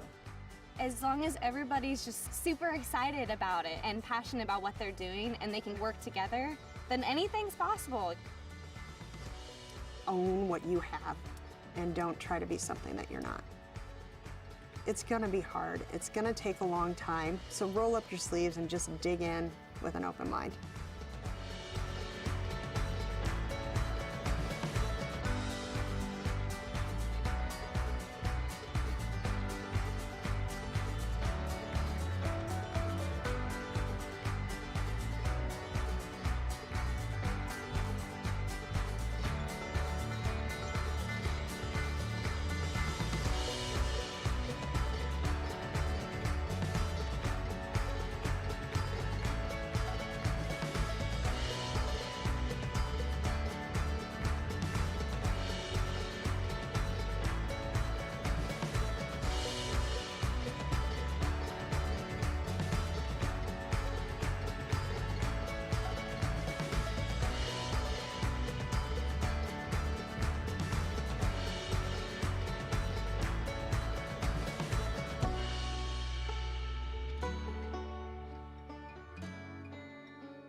What draws you to the Oregon coast? Is it the green and blue surf on a brilliant sunny day, or angry boiling waves during a raging winter storm? Do you prefer quiet coves or powerful breakers churning the sand? How about sand castles? Do you come for the rising tide or the setting sun, to marvel at whales gliding through the sea or flying in the sky? Reasons to travel the Pacific Coast Scenic Byway are as far-reaching as your imagination. This is a spectacular part of Oregon that traces the entire coastline along Highway 101, guiding you to the sea and away again, to coastal towns big and small, lowland marshes, and breathtaking overlooks. It's a long byway stretching from the mouth of the Columbia River to the California border, 363 miles in all, of some of the most unblemished, awe-inspiring seascapes you'll find anywhere. In addition to its designation as a scenic byway, Highway 101 in Oregon also has been selected as an all-American road. That means when you come here, you will experience one of only 31 roads considered to be the best of the best in America. You know, when people come to the Oregon coast, they're really astonished how beautiful it is, and what separates it from many of the other places in North America that are coastal is how undeveloped it is. And that's because Oregon had a very far-sighted land use program back in the 1970s. We have all these wonderful state parks along the scenic byway that are perfect places to stop and enjoy nature in a relatively unspoiled way. From the north, you begin in Astoria, the first permanent European settlement in the Pacific Northwest. It's a genuine maritime community with ship traffic from around the world seeking harbor up the Columbia. The official State Maritime Museum of Oregon sits here on the river. Beautiful Victorian houses dot the hillside. And standing 600 feet above sea level is the 125-foot Astoria Column. It features a hand-painted spiral frieze that would stretch over 500 feet if unwound. Heading south, you'll find the community of Seaside, a popular vacation spot that offers miles of public beaches, an oceanfront promenade, and a downtown core packed with restaurants, shops, and even a beach-type arcade. Sorry, we're a couple minutes late getting back. It is 10:35 on November 6th, 2019, and we are up to our director's report. Get a cup of coffee and a donut. Get a cup of coffee and a donut. It's going to be a long report. So, I'm going to start talking about transient lodging tax. As you know, that went into effect this year. We're currently in our first quarter of collecting that tax, and part of that ordinance associated with that tax was that we have a promotions committee. They're going to have their first meeting tonight. Some of the things that staff has found, though, in working on collecting the tax so far is we've run into a couple little concerns that we have that we're going to be bringing back to the board, but I just want to give you a quick highlight. One is that the ordinance doesn't account for how to interact with intermediaries such as Airbnb. So we are going to either have to have an individual contract with Airbnb or amend our ordinance to address how we interact with them. The other thing is the tax applies to the unincorporated areas, but I believe everybody will benefit from the promotions and the work that is being accomplished with those revenues.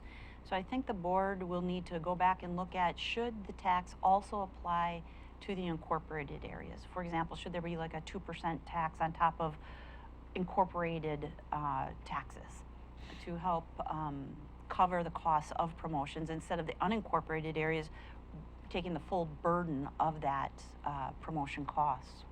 Can I stop you real quick? And I have a quick question on the Airbnb you said. Yeah. Is that the only one we would have to look to contract with? Or because I know there's like Visbo and there's other organizations.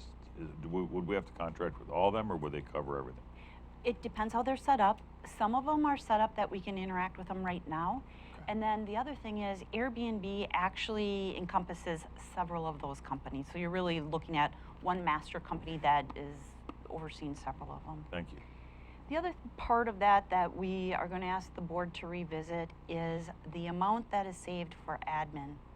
So at the current time, the way that ordinance is set up, 5% of 30% goes towards staff. So at the current time, this first year, 70% of all the revenues will go to the fair. And then of the remaining 30%, 5% of that is to go for staffing. And when the ordinance was created, my understanding is, and I wasn't here at that time, but my understanding from talking to people was people thought that the state would collect that tax, so our administrative costs would be very low. The state doesn't collect a transient lodging tax. So our admin costs are actually very high on this program. And that is not something that the group that worked on that first draft or that ordinance knew or was aware of. So I think we do need to revisit that to cover our expenses on that program. So this is the first time we're doing this. Once we get the database and so forth, is it going to be much easier and less costly to administer? Well, we still have, so right now there's a huge expense that we're not going to be able to recoup, and that is finding out who all the lodging establishments are, sending them the information. But you still have to have that person who is collecting those fees, making sure those fees are paid are submitted quarterly, and somebody is policing that. So as time goes on, your costs will go down. But I think we really need to take a serious look at this as time comes, probably in January, after we get our first, or that'd be February. So after we get our first quarter's revenues, I think we need to seriously look at what is coming in and what is really fair. Because I don't think we need another program that is costing the county money to run. Oh, I agree.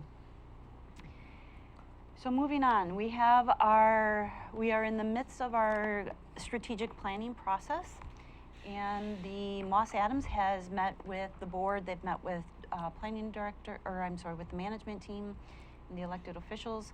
They have done a survey of all employees, and they did a survey of management, they did a survey of all employees, and now they're resurveying to get more input on the vision and goals. Next week, on November 12th, they're actually going to have an open house with the public to share with what they've found so far and to get community feedback. Following that open house on November 12th, after that date, they'll be releasing a survey that goes out to the entire public as well. So I'm working with them on those open house details and how we get the word out about that survey.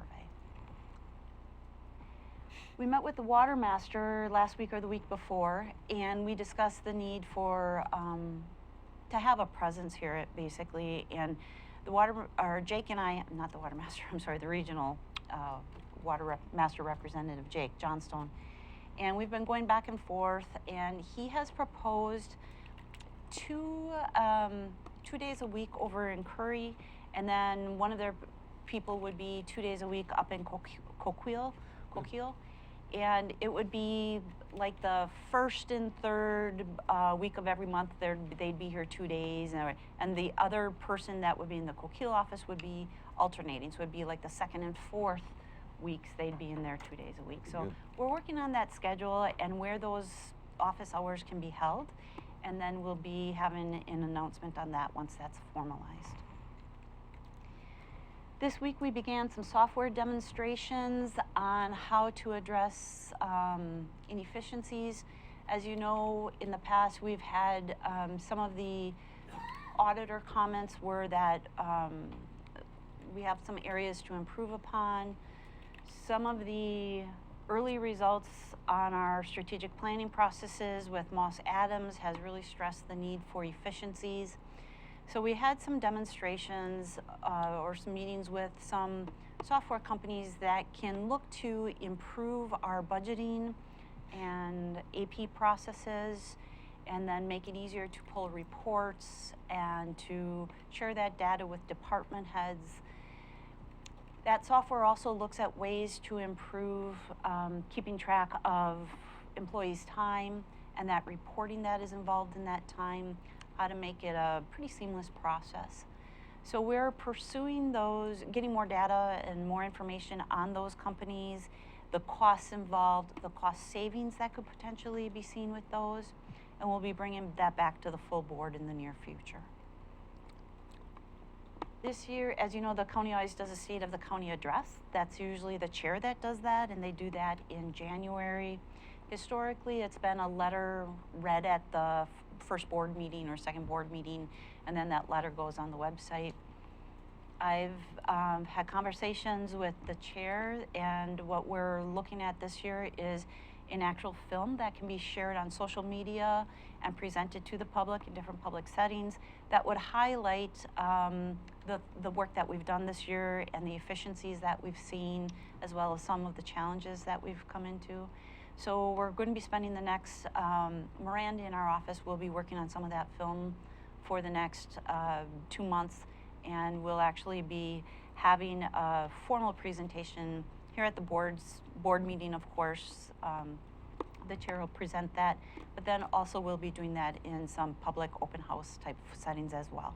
And I would also like to offer that, and I know I haven't spoken to Ms. Schmelzer about that, but the other commissioners to have a video segment in that as well. Maybe, you know, all of us have a limited time segment, but it would be nice if something that each commissioner here could relate to the public in a personal setting like that, a video of something they've worked on, that they've seen a vision in the county, that you can relay that to the public. So I would like to offer that. The other two commissioners as well would be given some time on that video as well. So. And thank you. I have had that discussion with Miranda about also covering each department head, so the public gets to know the commissioners and the staff a little better as well. Personal touch, yeah. A personal touch.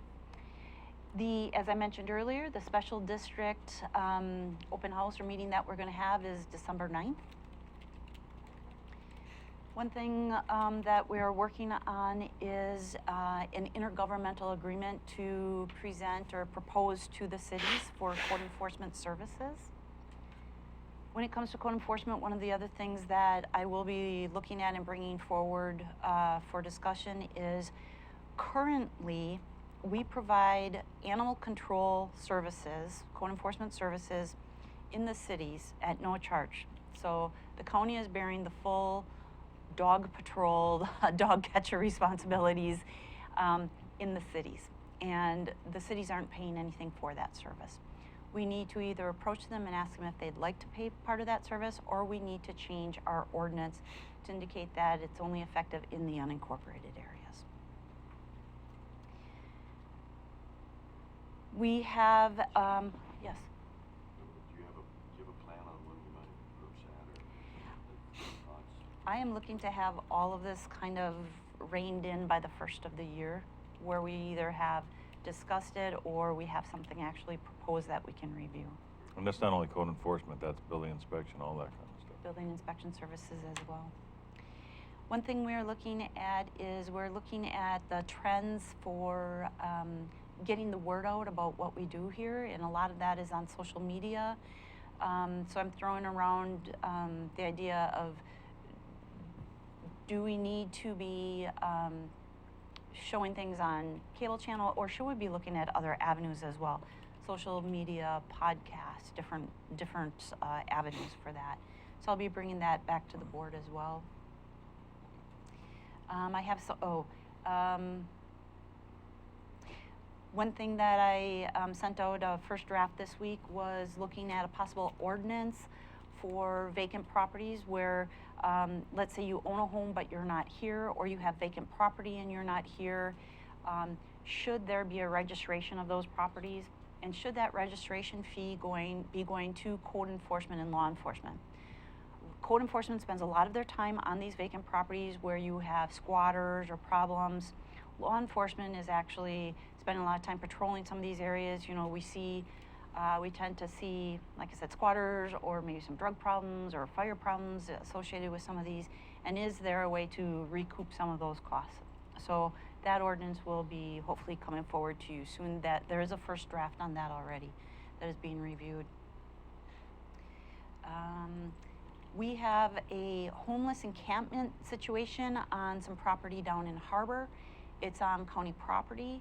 And one of the ways to resolve the issue would be for the county to maintain their vegetation on that property, basically trim up the trees so it's less inviting for homeless to be there. They've currently have a lot of their possessions on that property. So I will be bringing forward an order to the board. I know it is within my jurisdiction to order the property the vegetation maintained on that, but that property is going to have, it's going to be a pretty public and vocal, I think we're going to hear a lot from the public on, should we cut the trees, should we not cut the trees, that type of thing. So I will be bringing that to the board with an order for the board to decide, do we allocate road funds to go out there, or pay somebody to go out there and trim up the brush to address some of the homeless encampment problems that we're seeing on that property. Where is that property exactly? It's in Harbor. I don't have the exact address. Mr. Fortman was sharing it with me that there's a lot of issues on the property. So I understand that we can put up anywhere in this county that we choose on our own property. No overnight, or the property cannot be, no one can be on this property from 6 p.m. This property closes until 8 a.m. All people must be off the property. We can hang those kind of signs on this property, and then law enforcement can go in and take over. And that would be a question for Council Huddle. I'm not sure with that. No overnight camping, all that kind of stuff. How about no trespassing? Wouldn't that cover it all? That's up to Council Huddle. You're talking about private property? Public property. County-owned property. Oh, county-owned property, right. Yes, you can. The requirement is if you're going to remove a homeless person or their property from a homeless camp, you have to post at least 24 hours notice in advance in both English and Spanish. So yes, we could put those anywhere we anticipate a homeless camp to be, which, you know, whatever property we want, and then we can enforce under that provision. That's and then easy. Trespassing is just a separate thing that doesn't really need posting, but it doesn't hurt. I would just say either no trespassing or no overnight whatever, and to clean up the property as well, absolutely. Yeah, what we found is, so we've been looking at what the City of Gold Beach did and Brookings, and by cleaning up the vegetation, that it really has discouraged some of the activity. which then of course means you don't have to have law enforcement going out there. So I think we need to look at both of those. Yeah, we'll so be let's have bringing road that forward. department hang some signs there too. Okay. We'll bring that forward for discussion and in order. Okay. I would say start cleaning brush, fire-wise, in the state, by the way, they do that on their property. The overnight camping. Right. Just an update on the Elk River campgrounds. As you know, Bob Hemus from the Forest Service was working with us to secure the permits to take over those campgrounds. Mr. Hemus has passed away, and the Forest Service has pretty much kind of put a little halt on that. So that process is going much slower. We don't even know when they plan on working on a permit for us. So that project is pretty much on hold at the current time until further notice. Beach survey, the Jeremy Dumeyer, the emergency management coordinator, has notified me that the Navy is here this coming week, and they will be doing a beach survey to see which of our surveys can accommodate their watercraft in the event of an emergency where they could be landing. And they basically need, I forget what it is, I think it has to have like a, don't quote me on this, I want to say like a 200-foot deep beach for them or something to that effect. So anyway, they'll be here doing that research next week and visiting all of our beaches. So if you see some activity, that's what that is about. Senator Merkley is proposing a bill regarding, proposing a bill that will help, if successful, will help with some of the concerns we've had. We've discussed in the past the cost of inmates' Medicare costs us. So for their medical care or their psychiatric care, it really puts a burden on county budgets. It's I think this past year, I think it was over $100,000 that we spent on that care for our inmates. I've talked with All Care about my concerns on that, and All Care has been working with Merkley on a bill that, if successful, will help address some of those concerns. It would allow inmates to retain their coverage when they're in jail. So I will be bringing a resolution forward. I tried having it done for today's meeting. I have the first draft done, but I wanted to add some more input from Joel Hensley, and he did give me that information, so I'll be bringing a resolution of support to our next meeting on that. And believe it or not, that's it. Wow. Before lunch. Commissioner Gold? I'll make mine short, sweet, and to the point. I just attended a Waste and Recycling Committee meeting, and interestingly enough, our contamination rate for our recycle is between 1.5 and 2%. The state average is between 15 and 25%. Wow. So we're like, hey, number one. The recycling program is expanding to the Pistol River area and more of the Carpenterville area. Also, CTR has a new app, and part of that app will be able to remind people when to take their trash out, as well as to remind them about, what's recyclable, what's not. Also, they had put a moratorium on people being able to take their old oil to be recycled. Now, it's going to be accepted for free. Also, interestingly enough, shredded paper is not recyclable, so they wanted that out. I also had a high school principals meeting, and I also had an elementary school principals meeting, and two of the main weaknesses they said, both groups, was lack of housing for new teachers and so forth coming into the area, and also a lack of good mental health people to help the kids with their mental health problems. So that pretty well covers it. Alrighty, I have a few things. First of all, I would like to, on a personal note, say thanks to the community for everyone that came out to Cornerstone Ranch and used the facility there for last week. We had about 70 kids a couple weeks ago, and we had a green turtle in a turtle outfit that was pretty cool looking. I have video and pictures if anyone in the county would like to see Ms. Schmelzer at her all-time best. And if she ever runs for public office, I will use that video. I would like to make a couple of comments. on some negative things. Timesheets. In the county, I think we've gotten a little bit lax in turning in our timesheets properly and making sure that they're signed properly, that HR has a proper signature on those timesheets to be able to move forward with payroll. I don't know if we need a direction from staff on this or from Ms. Schmelzer. Do we need an order on this, or just reiterate to everyone that all department heads' timesheets are turned into you, not signed off on their own, or not signed and just given to, HR to be set up for pay, that everyone, not all the employees, but the managers of their respective departments, all those timesheets go through Ms. Schmelzer. The software program that we saw the other day, to me, wow. I don't know much about corporate software for accounting services. I don't know much about government software, but watching 3 different presentations the other day, there was the one particular software program I saw, which I believe was the second one, was it's basically taking our minds out of the clouds and putting them focused on where they need to be by using the cloud. Now, how ironic is that? But anyway, this I would like to look forward to present to the rest of this board some ideas on the software programs. But I've always heard CASUALTY is a good program, and I'm not knocking CASUALTY, but the second program that I saw, I was watching our HR, Sina and Miss Swift in the meetings, constantly watching their heads shaking, their heads yes, as they saw different parts of the programs. And I'm not saying that they endorse them or not. I was just seeing from an outsider sitting back watching, eyebrows raised, a lot of positive body action on that. So it was kind of a verification to me, because I was very, very impressed with what I saw.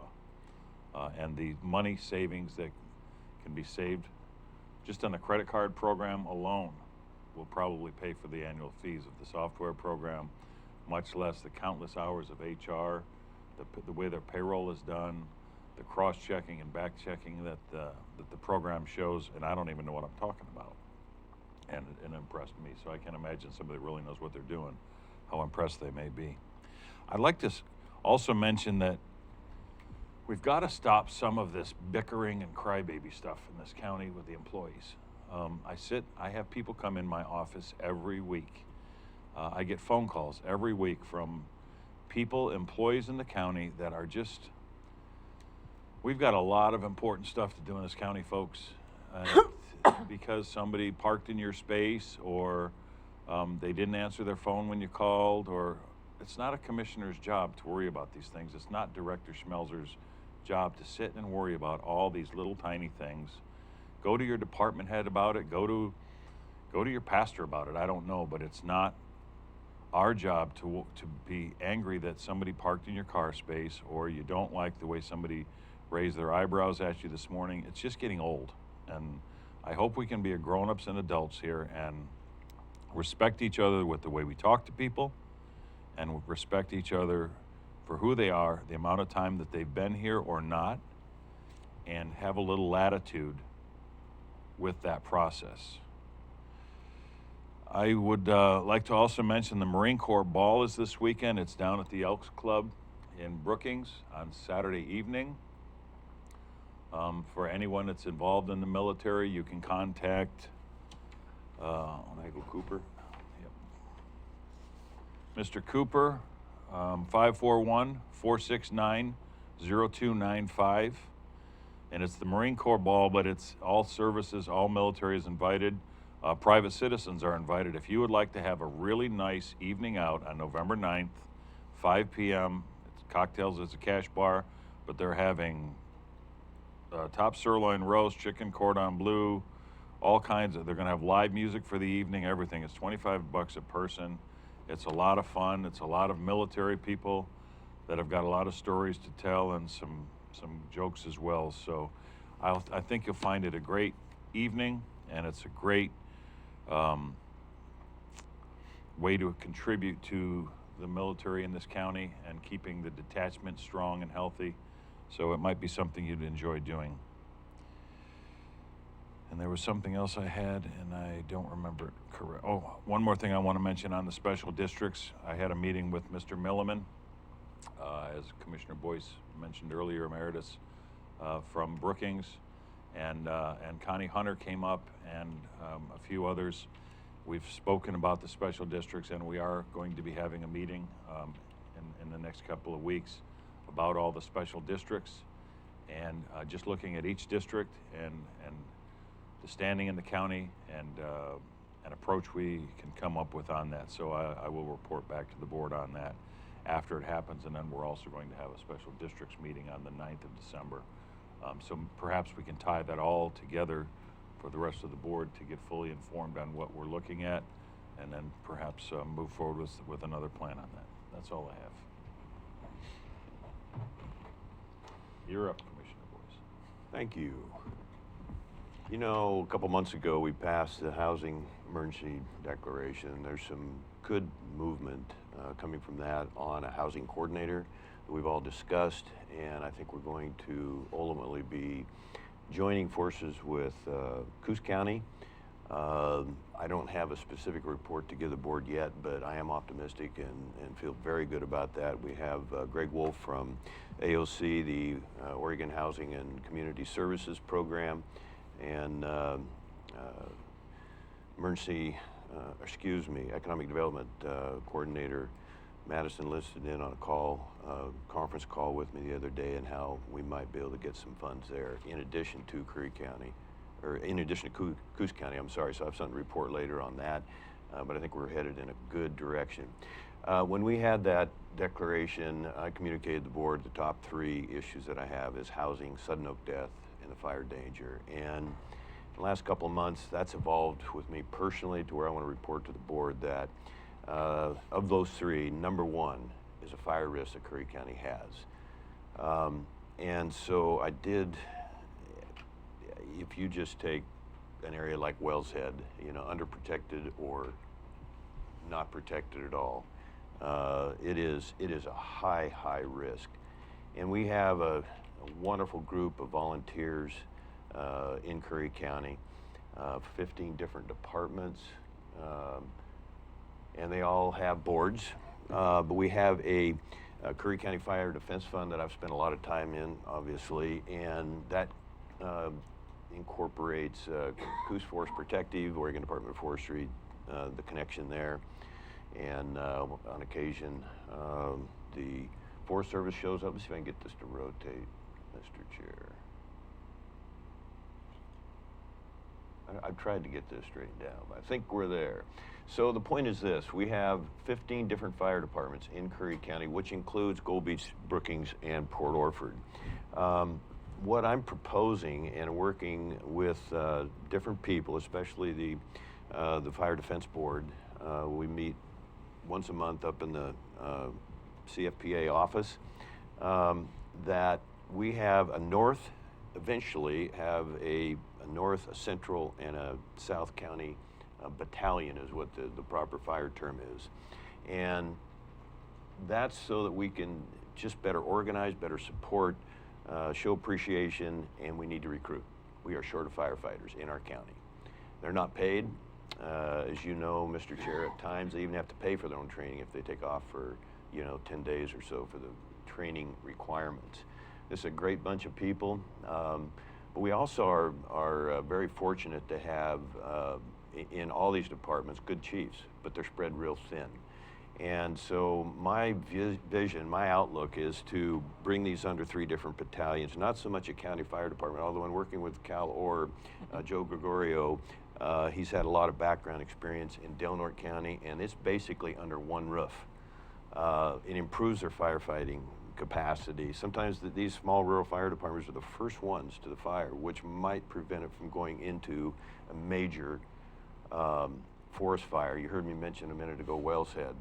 That's something last 2 years that I've been determined to get their own fire department. I just have made honestly very little progress just in the reality of day-to-day requirements.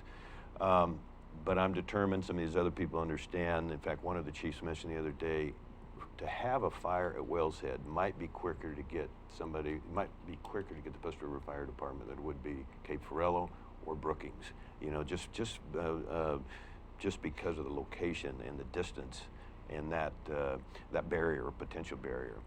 So again, my number one issue is the risk level that this county has. I know it's easy to point to California and say, wow, look what happened there.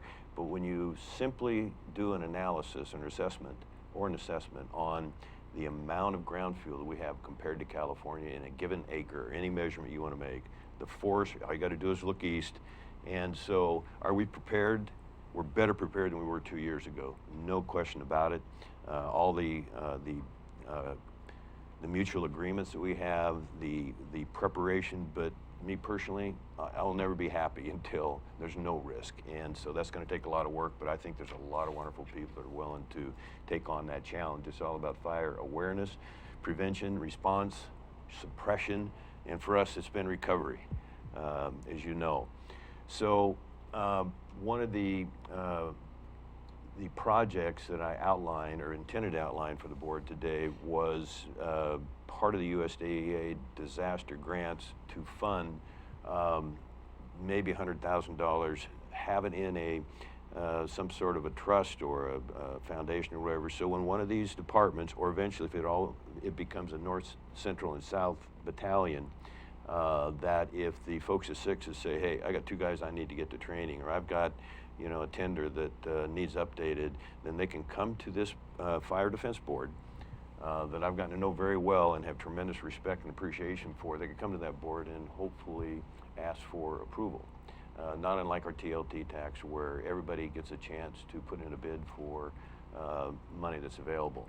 The whole basis of this, of course, is to how can we improve our capability and our capacity to fight fire, and to, you know, again, it's all about public awareness and starting there, and that goes way beyond the FireWise program. So I could spend a lot of time on that, but I Can I think ask one question? Certainly. If you don't mind. Have you spoken with some of these other fire departments? How, if you have, how open are they to having a North, Central, and South? It would be pretty easy to offend. Just take any one of the small groups and say we need to. We're here to help, and we want to combine and make your job easier. Again, back to recruitment. There could be some hard feelings. Certainly haven't had that yet. To answer your question, the CFPA folks are following it very closely, and they, again, through the mutual agreements, they are very much involved in how to fine-tune this. I mentioned Gregorio, Del Norte County, and his connection with Curry and Del Norte County. Tyson Krieger is, you know, he has a little bit of a personal burden there for any one of the Central Curry, certainly Cedar Valley. You know, in North County, it's the Elk River's part of the Port Orford City Fire Department, and then you have the Sixes and you have Langlands. But they could all use assistance and support and certainly encouragement. So yeah, we're on the beginning basis of this. I think people will come on board. I could see a lot of gain for the smaller fire departments if they joined into a larger group. How that could help them, because funding could be directed differently, and that would also deal with some of the district issues that we have. And if we can pull Oregon Department of Forestry into that equation, there will be some extra funding there, and it'll be, again, a mutual dependent coexistence, which what I and some of the other chiefs are looking for there. That could be a win-win for everyone.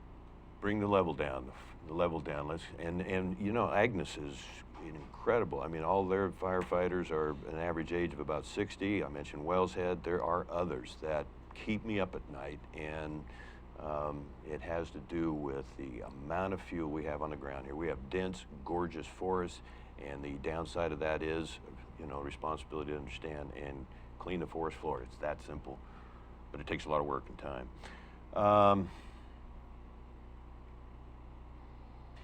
I told you a couple meetings ago, I'm watching the offshore energy opportunities or promotion that is really catching on in California. Oregon is behind a little bit. The European countries of Denmark, France, Germany, England, Portugal, they are 20 years ahead of us, and they have overcome some legitimate environmental concerns.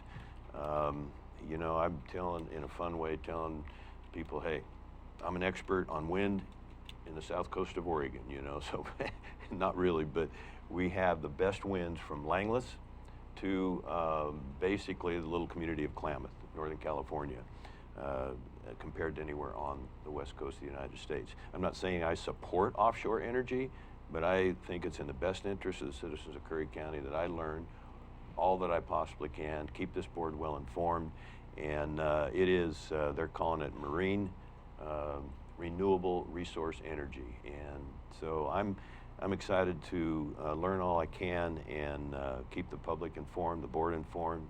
And is it a huge answer? If you look at the European models, if you look at the time and effort that California's putting into it right now, it would seem justified to do serious evaluation. So that's what I have there.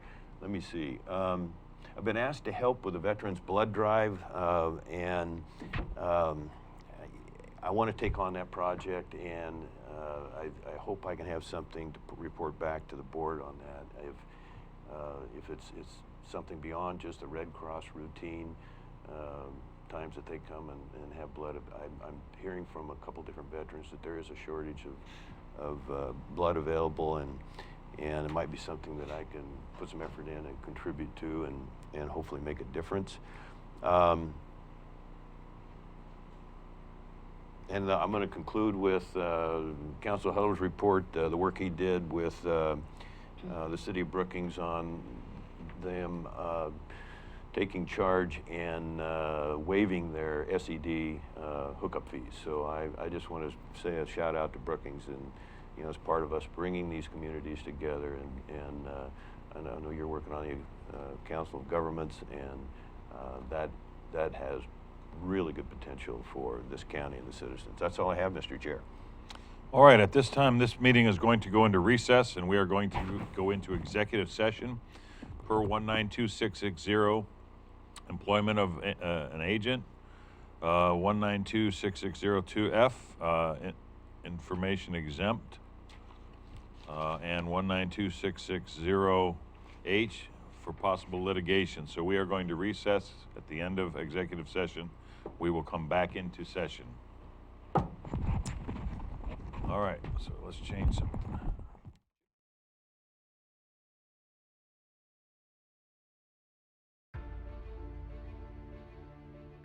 If yours is the next big idea, and you need the right place to fine-tune it, build it, launch it, if you're only your best when you can play more than you work, if inspiration comes from the outside, you belong in Curry County. The westernmost point of the land you love, and the edge between familiar and uncharted. Break the pattern. Be where the airports are as close as the beaches, and industry and recreation never cease to amaze. Dock, dive, and dine in a single day, and never lose your connection. This is the threshold of the West. Live where you can do you, and do it well, at the farthest point from ordinary. Curry County, living on the edge.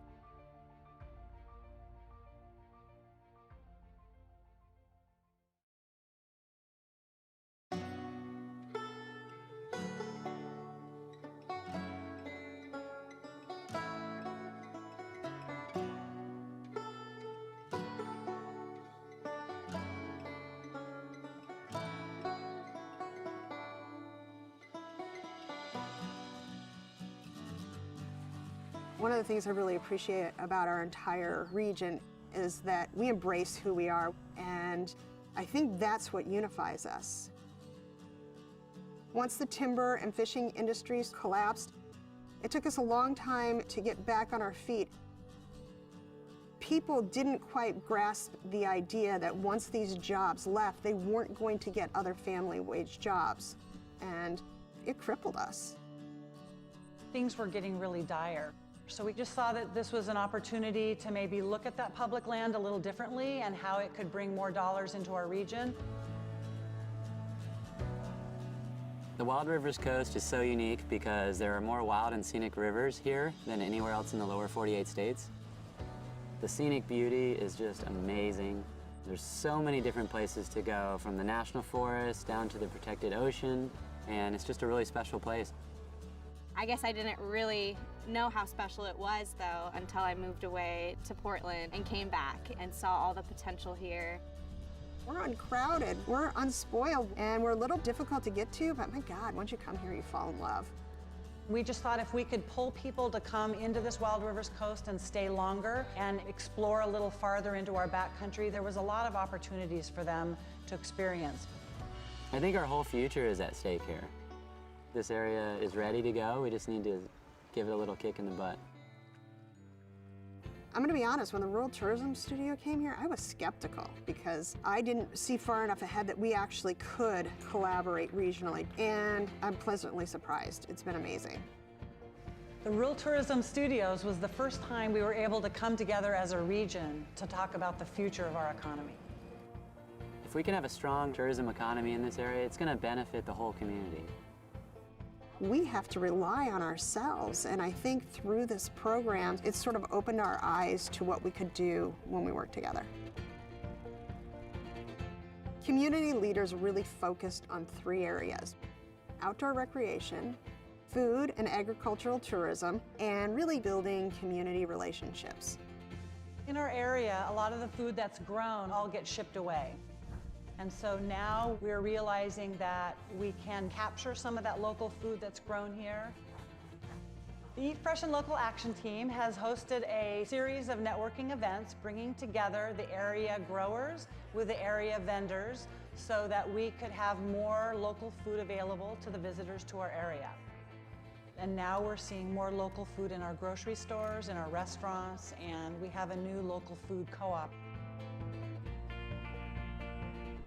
We created a farm trail from Bandon to Port Orford.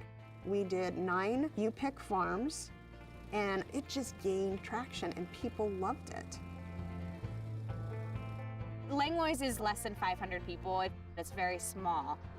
So we have to bring in tourists. And being on the farm trail, even though it's just beginning, has really helped do that. We really want to make it a destination for anybody. My mom and I began Dragonfly Farm just 3 years ago. When I found out that I could grow a seed and turn that into food, it was like, oh my gosh, why wouldn't you do this? I just quit my day job and I just signed the paper to be an official co-owner of the farm. This is what I want to do for the rest of my life and grow with the community. Out of the Outdoor Recreation Action Team, we came up with a series of maps that show where the best places to go recreate are. We know where we're going to send people now, and we got a great map that shows all the best places to go see. For us to get a mapping project done to this extent is pretty impressive. We're patting ourselves on the back. I don't know if anybody else is, but we're doing it. From that, we decided that there was some places that needed help, so we came up with a mountain bike plan, and we also worked on designating a state scenic bikeway. The Outdoor Recreation Action Team was also looking at how we can make scuba diving better in this area. So we came up with the idea for a scuba fill station. So now people that want to come and dive in this area, they can dive for multiple days because they can get their tanks filled up again. When I started the Rural Tourism Studio, my business, South Coast Tours, was really small.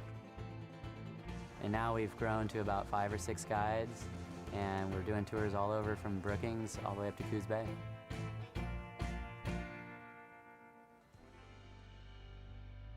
Overall, tourism is on the rise here. We've had a bang-up last 2 years, and it's like a breath of fresh air down here. My hope for the area is that we still keep that sense of place. Loving a place to death is a big concern that I have, and it's a balance. We're going to promote tourism, but we want to do it in a sustainable way. One of the biggest reasons that this area has been so successful since the tourism studio is the people that are involved. We have a lot of great, motivated, smart people who understand the need to promote tourism in the right way, and it's really all about the people. When you live in a rural community like we do, from Bandon down to Brookings, and you're strapped for cash, relationships are crucial. As a community, I think you need to come together and find out what your mission and goals are collectively. Then you can work into smaller groups, knowing that you have the backing of the whole community behind you. As long as everybody's just super excited about it and passionate about what they're doing and they can work together, then anything's possible. Own what you have and don't try to be something that you're not. It's gonna be hard. It's gonna take a long time. So roll up your sleeves and just dig in with an open mind.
What draws you to the Oregon coast? Is it the green and blue surf on a brilliant sunny day, or angry, boiling waves during a raging winter storm? Do you prefer quiet coves or powerful breakers churning the sand? How about sand castles? Do you come for the rising tide or the setting sun, to marvel at whales gliding through the sea or flying in the sky? Reasons to travel the Pacific Coast Scenic Byway are as far-reaching as your imagination. This is a spectacular part of Oregon that traces the entire coastline along Highway 101, guiding you to the sea and away again, to coastal towns big and small, lowland marshes, and breathtaking overlooks. It's a long byway stretching from the mouth of the Columbia River to the California border, 363 miles in all, of some of the most unblemished, awe-inspiring seascapes you'll find anywhere. In addition to its designation as a scenic byway, Highway 101 in Oregon also has been selected as an all-American road.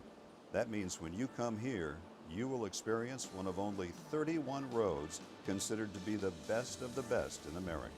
You know, when people come to the Oregon coast, they're really astonished how beautiful it is, and what separates it from many of the other places in North America that are coastal is how undeveloped it is. And that's because Oregon had a very far-sighted land use program back in the 1970s. We have all these wonderful state parks along the scenic byway, that are perfect places to stop and enjoy nature in a relatively unspoiled way. From the north, you begin in Astoria, the first permanent European settlement in the Pacific Northwest. It's a genuine maritime community with ship traffic from around the world seeking harbor up the Columbia. The official State Maritime Museum of Oregon sits here on the river. Beautiful Victorian houses dot the hillside. And standing 600 feet above sea level is the 125-foot Astoria Column. It features a hand-painted spiral frieze that would stretch over 500 feet if unwound. Heading south, you'll find the community of Seaside, a popular vacation spot that offers miles of public beaches, an oceanfront promenade, and a downtown core packed with restaurants, shops, and even a beach-type arcade. Cannon Beach is home to one of Oregon's most photographed natural wonders, Haystack Rock. Get your shots from the beach, or take a short drive up to Ecola State Park and look down on this 235-foot work of art. The picturesque small town is filled with art galleries, shops, and cafes. Ready for more? 10 miles to the south, this is the view from Cape Falcon. You're 700 feet above the Pacific. Here, the Pacific Coast Byway has been carved out of Neahkahnie Mountain and held in place by stone walls built in the 1930s by craftsmen in the Civilian Conservation Corps.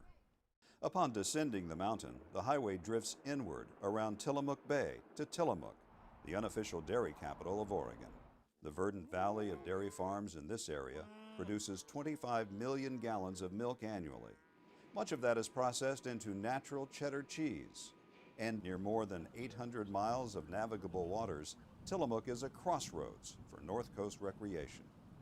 From here, you owe it to yourself to veer off Highway 101 to explore the Three Capes Scenic Loop.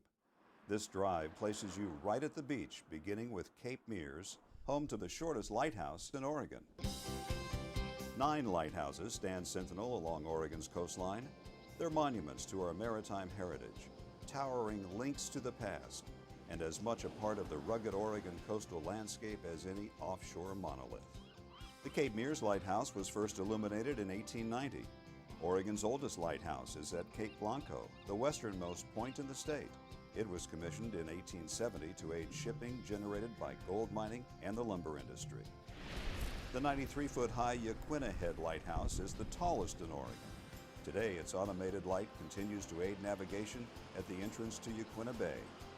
Many of the lighthouses are open to the public. Most happen to be excellent places to view nesting seabirds and offshore sea life. Tide pools, those rocky areas between high and low tides, support unique and diverse plants and animals. Vast amounts of colorful, otherworldly creatures wait to be discovered. But walk cautiously.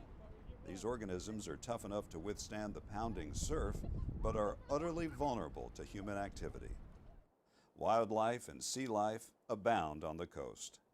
There are 6 national wildlife refuges along the Oregon coast. The Pacific Coast Scenic Byway bisects these refuges or goes alongside them. It provides you the opportunity to see a wide variety of abundant wildlife, including seabirds, seals and sea lions, deer and elk, and many other wildlife.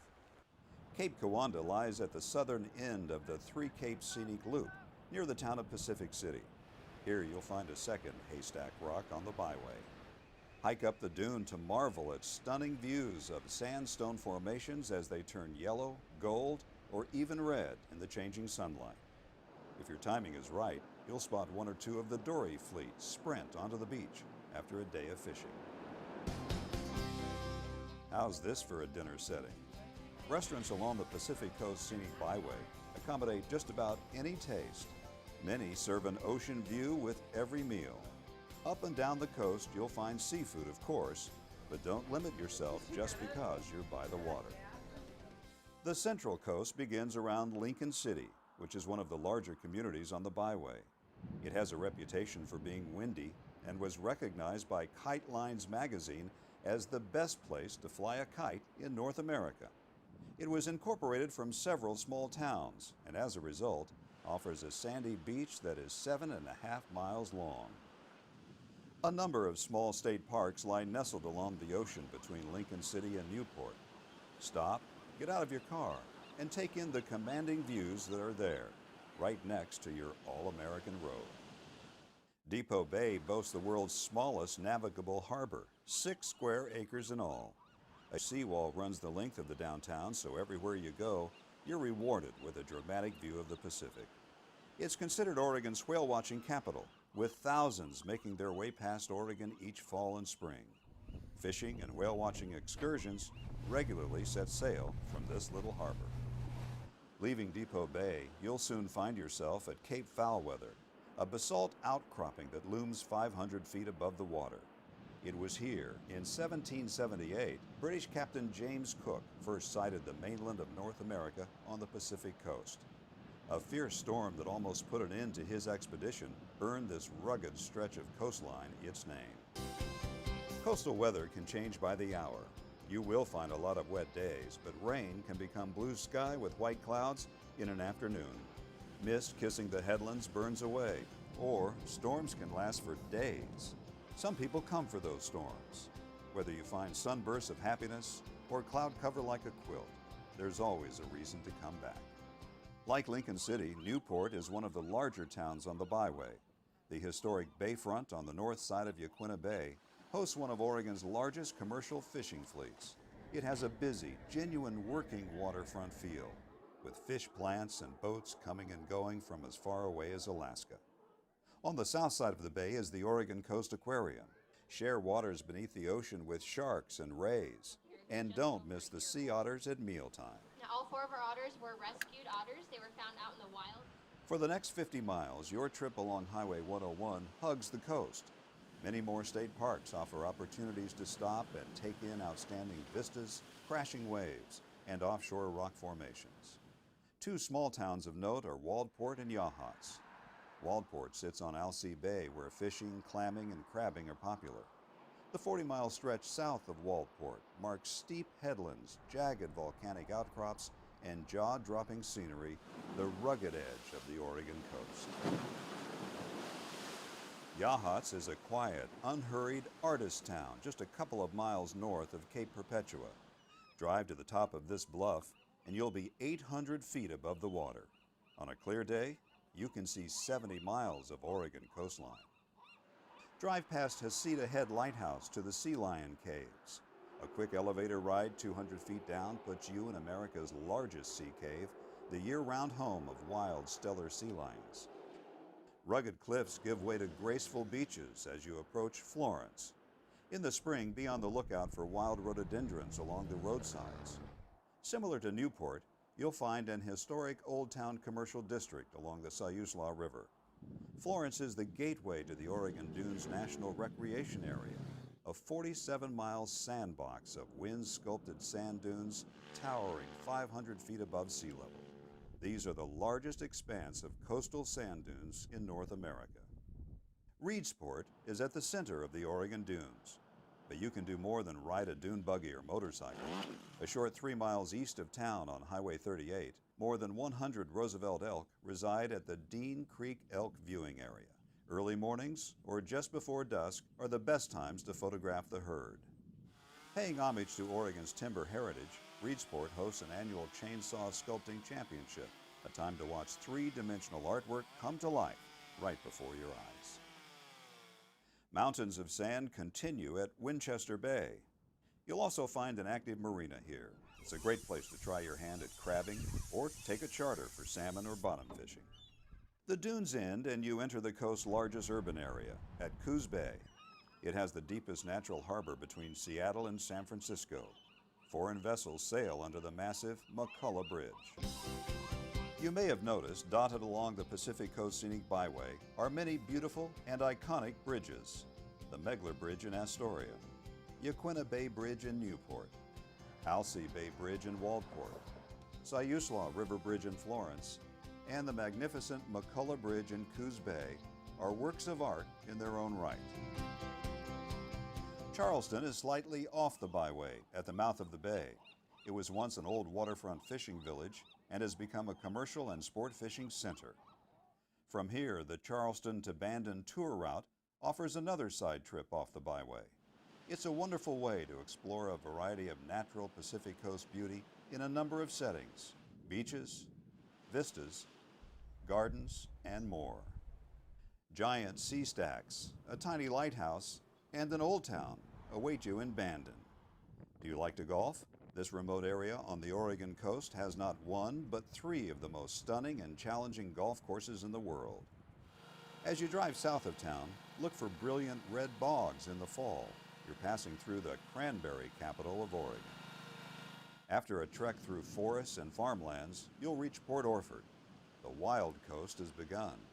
You're in the most westerly city in the continental United States, and you've reached some of the most awesome scenery on the byway. Here you can watch a fishing fleet launched by crane in one of only 6 dolly ports in the world. Port Orford covers less than 2 square miles. It's similar to many communities that call this all-American road home. Small in size, still with a lot to offer. Like Manzanita, with a vibrant business district and beautiful setting at the base of Neahkahnie Mountain. You can board a fishing charter out of Garibaldi, swim in freshwater lakes near Dune City, catch world-class windsurfing at Pistol River. There is little development from Port Orford to Gold Beach, outlet for the renowned Rogue River. Feel like going for a ride?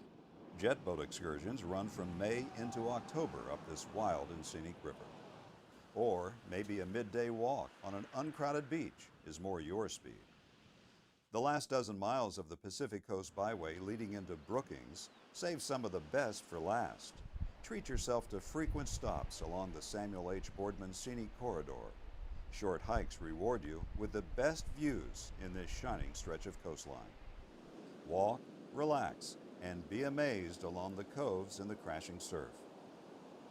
The world's northernmost redwood grove is 8 miles from the mouth of the Chetco River in Brookings. So, you've toured nature's finest art museum. You've dined elegantly, hung out with sea lions, unwound like you wish you could every day. What else is there to do? Step back in history near Astoria. Ride a horse along the waves near Florence. Pet a baby tiger near Bandon. Hike a trail. Sample gourmet cheese, eat fresh-caught crab, watch a sunset. When you come to the Oregon coast and walk on the beaches or go to the headlands and go to the small coastal towns, you really can commune with nature and you don't have huge numbers of people, but you're also able to take in one of America's last great unspoiled seascapes. So what draws you to the Oregon coast? What favorite places lure you back again and again? Each visit is different. The ocean, the sky, the light, and the experience always continue to amaze. Shouldn't you be there?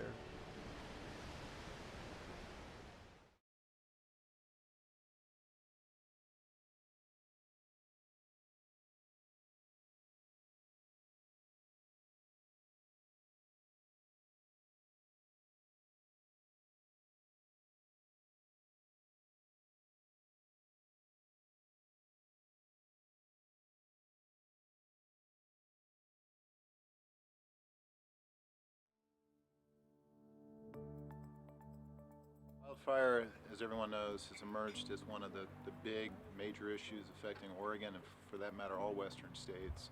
A real actionable response that's including how do we fight fire, actively managing our forests so that we don't have the fuels out there, and how are we going to protect communities from smoke exposures. The council is really set up to have a comprehensive strategy that's based on action and based on protecting our communities. The primary focus we as a board have come through with is that in researching the policies for fire management, yes, prescribed fire has its place on the landscape, but not during fire season. We, as a county, passed a proclamation that says once the state fire marshal declares fire season, it'll be nothing but full suppression, and recently took a resolution to the National Association of Counties, essentially says that they support coordination between agencies and local governments for the health, safety, and welfare of the citizens regarding fire, prescribed fire, fire season, anything that affects our citizens. This is Lily Morgan from Josephine County, and we are at the Rogue Leadership Forum today. looking at the best possible partnerships that we can come up with to fight the fire issues and the smoke issues that we're facing in Southwest Oregon. So looking forward to coming up with solutions and the partnerships to get the job done so we don't face what we had the last few years with catastrophic fires and smoke that invades our communities for months to come. So this is a good opportunity and we hope to be successful in the outcome. Seeing so many people come together has really been exciting for me because there's a lot of expertise, there's a lot of resources, and as we attempt to do a shared stewardship approach to keeping people safe, it's really important that we get together.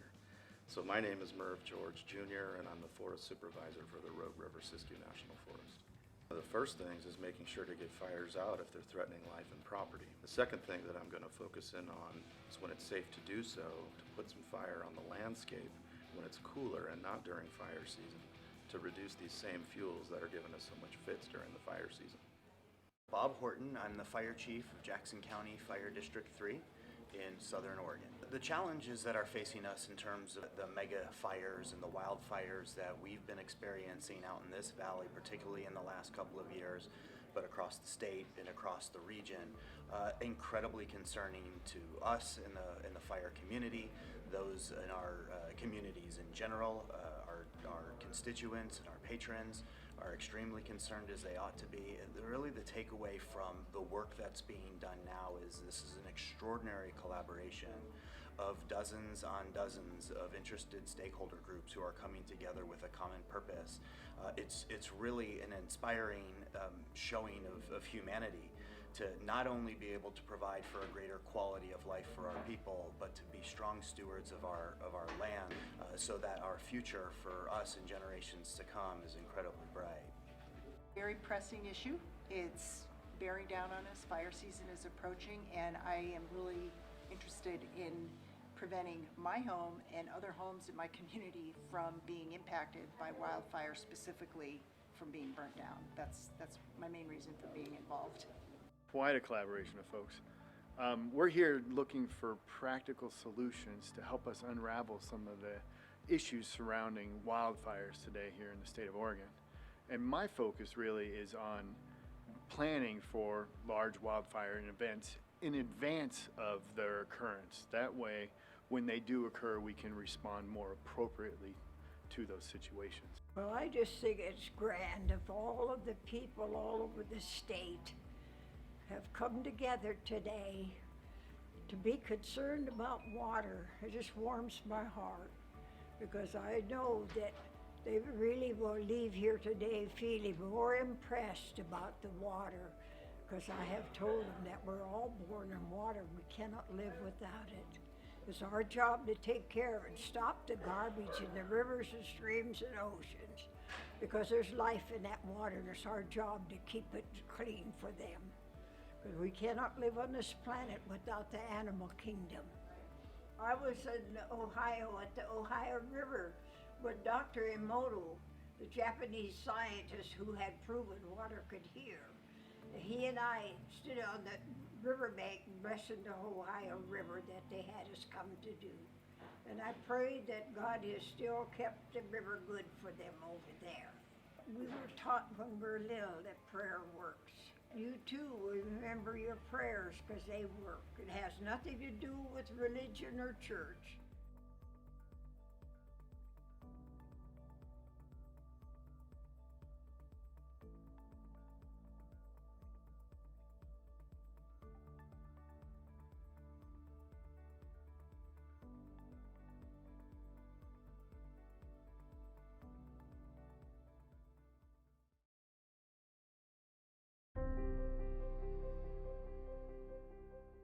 There's something about having land and sea. Never having to choose between digging in or looking out. Here, you can go where the spirit or the wind moves you. To the tops of the trees, along secluded beaches, or into more wild and scenic rivers than anywhere else in the western United States. We're the closest place to the sunset while still keeping your feet dry, and a destination where anyone can begin. We share more than we keep, so you can see more than you imagined. This is a place you have to touch, hold, and feel to believe.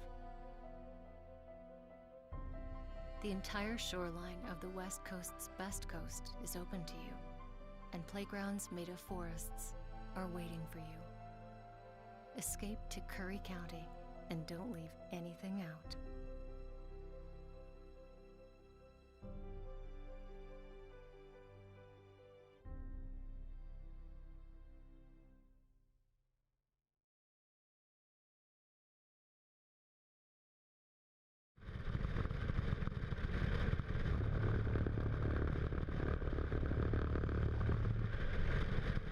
Roadway departure fatalities are a serious and often preventable problem in the United States. The Federal Highway Administration reports that 54% of all highway fatalities are caused by drivers leaving their lane of travel. The Oregon Department of Transportation is taking a proactive approach to reduce this kind of tragedy by implementing a centerline and shoulder rumble strip program. Rumble strips are one of the most low-cost, cost-effective countermeasures that we can apply across the system. Rumble strips are grooved patterns on the roadway that make a rumbling sound and a physical vibration, immediately warning inattentive drivers that they're leaving their driving lane. Rumble strips allow drivers to self-correct and avoid an accident. About 67% of fatal crashes in Oregon are road departure crashes, which are a vehicle can leave the lane to the right and hit a ditch or a rock or a tree, something like that, or cross over the center line to the left and get in a head-on collision or a sideswipe meeting type crash.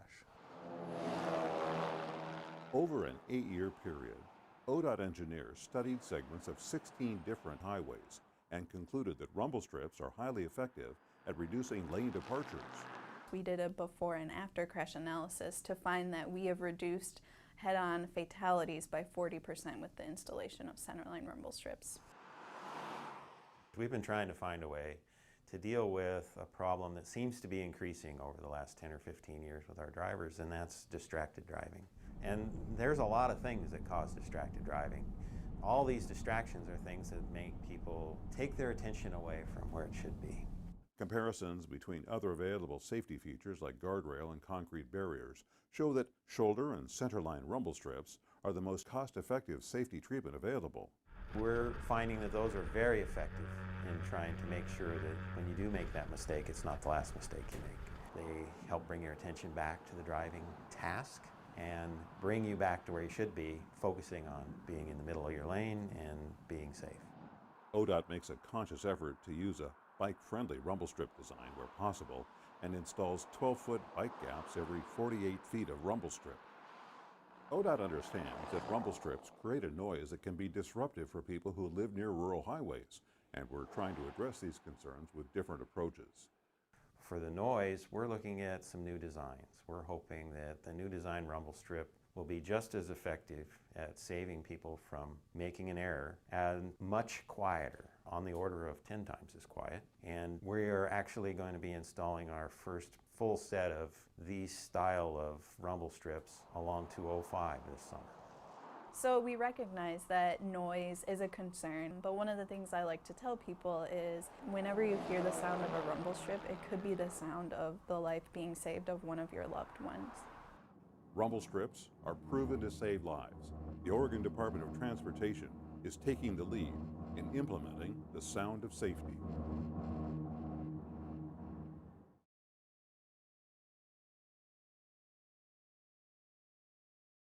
Well, we're here with Commissioner Colleen Roberts for the monthly meeting of the ONC board, which Colleen sits on. Colleen, why don't you tell our audience a little bit about your mission and what you guys discuss at these monthly meetings? Sure. Well, our ONC board is of the 18 counties in Oregon that are part of the ONC lands on their BLM federal lands. And we discuss everything about these lands. The ONC Act of 1937 is our primary focus, how the decisions that these lands get managed, do they match up with the congressional mandate of the ONC Act, and how we can better educate and help administer the care of these lands for the health and safety and welfare of the citizens that we represent. I would imagine you discuss things like how many board feet can be taken out of the forest in different areas? Are these things that come up each month? Yes, well, harvest timber management is a big part of our conversation, as is lately the fire issues. We're here today with Commissioner Dan DeYoung of Josephine County. Dan, you have an important role on the ONC Lands Board, and we're here in beautiful Gold Beach, Oregon, discussing the monthly matters of ONC. What was your main focus at this meeting? Today we had a really good sit down with two representatives from the BLM. And we work with BLM because actually the ONC lands are on BLM lands, and that's our concern. Mainly the ONC Board of Directors, which is a membership from all 18 counties. We always meet, I think it's bi-monthly, and then we have an annual meeting. And it's basically to discuss what the sign says, forest health, jobs, and county services. That the money coming from the sale of timber on ONC lands goes through the federal government. They take their share out of it and then return it back to the counties to be used for basically jobs, county services. A lot of county services, such as law enforcement, schools. There's just an awful lot of things that these individual counties can use the money for. But it's from the sale of timber on the ONC lands. ONC lands goes way back to 1937 with the ONC 1937 ONC Congressional Act and the ONC Act of 1937. We're just trying to get back to the actual verbiage and the language that's in that act. It's surprising to us how we can ignore a congressional act. That remains to be answered by the federal government. But that's what we want to get back to. Hi there. I'm Tillamook County Commissioner Dave Yamamoto.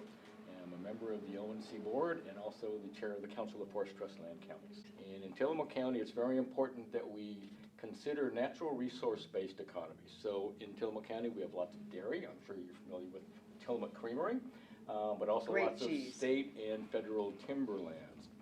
When it comes to federal timberlands in particular, everyone thinks that we're looking at timber revenue, and that's very important. But one side of the coin that people don't consider are the family wage jobs that come with all timber. It's not just the timber receipts that we get.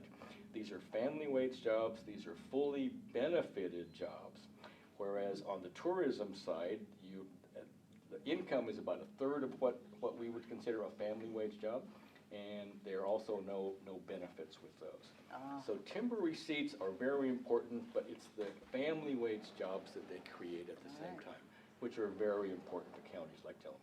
Perfect. Keeping it real for families in Tillamook County. Absolutely. All right. Thank you, Mr. Yamamoto. Thank you very much. All right.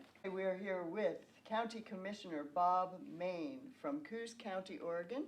And we've had the monthly meeting of ONC lands here. And Mr. Main, Commissioner Main, I should say, tell us what your role is, Bob, on the ONC Lands Board. I am the Vice President of the ONC Association of Oregon Sea Counties. Okay.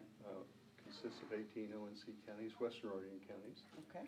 And we make sure that the counties receive their payments from those ONC lands that Congress designated for the sole purpose of those 18 ONC counties. For no other reason, Congress decided that when they took back the lands and took them off the tax roll, that the county should benefit from the harvest of those lands. Without that, the tax rates, like in my county, would be 2 to 3 times higher. Oh, okay. So you help keep the tax rates down in your county by utilizing the full function of this congressional act. Absolutely. Yes. Okay, wonderful. Thank you. Well, thank you for your service. Thank you. Thank you. We are here with Oregon Curry County Commissioner Boice. Thank you so much for taking a moment to speak with us. Well, thank you. With the natural resource base that this state has, I've spent or spending better than half of my time as a county commissioner on those issues: fire management, public lands management, certainly natural resources, all of those.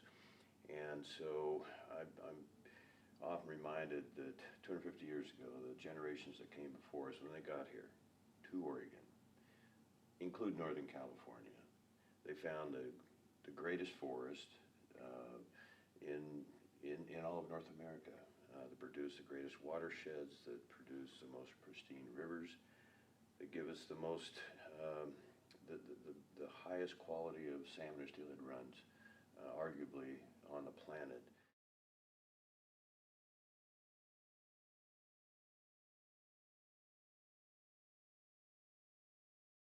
I love walking. It's what I do. So who better to share some tips to help keep your walk safe? Wait for the signal. Take in the sights and smells till you get the go-ahead to cross. Use intersections to cross, but when you can't, remember your training. Always look left, right, left. Show you want to cross and wait for all lanes of traffic to stop. And make eye contact so you know the driver sees you. Hi there. Good human. You get a treat when we get home. How many letters? 5 letters. Just think about, what am I doing right now? Smile. Smile? Uh-huh. This is so easy.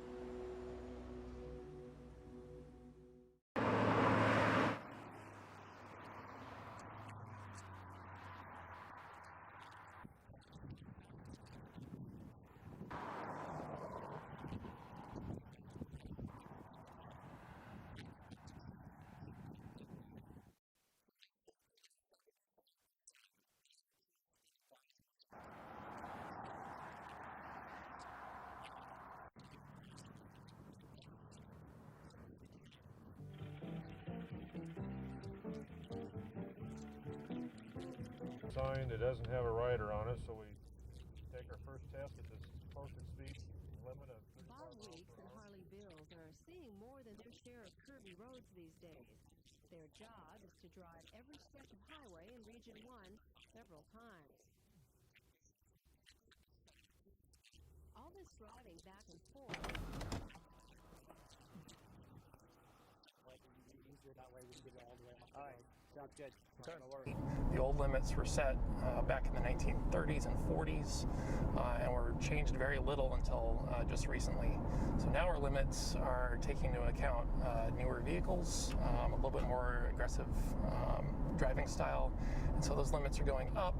And going up in a big way. This is Eric Leeming, a traffic devices engineer with ODOT. He's driving an ordinary car with some extraordinary tech on board, a GPS device that records data as he maneuvers every curve in the road. Back at his office, Eric can upload the data recorded in the car, and special software determines exactly the right speed for every curve, every time. Most speeds will increase by 5 to 10 miles per hour, but in some special cases, it's much higher. The state has a deadline of 2019 from the Federal Highway Administration, but with 8,000 miles of roads to investigate and potentially thousands of signs to change, they're not wasting any time. They're getting out there right now. Then we're going to the W113.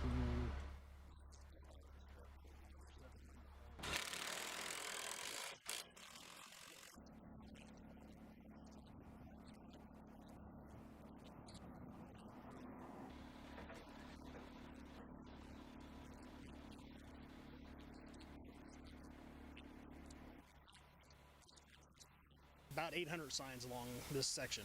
That's a lot of signs. It's a lot of signs.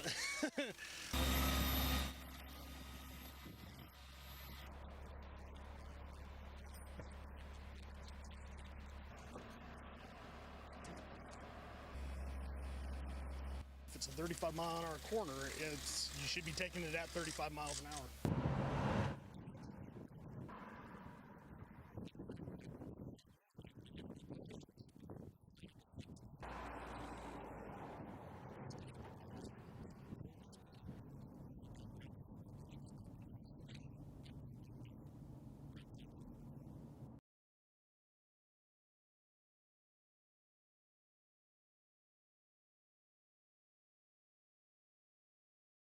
America's 3,069 county governments provide fundamental services for building healthy, safe, and vibrant communities.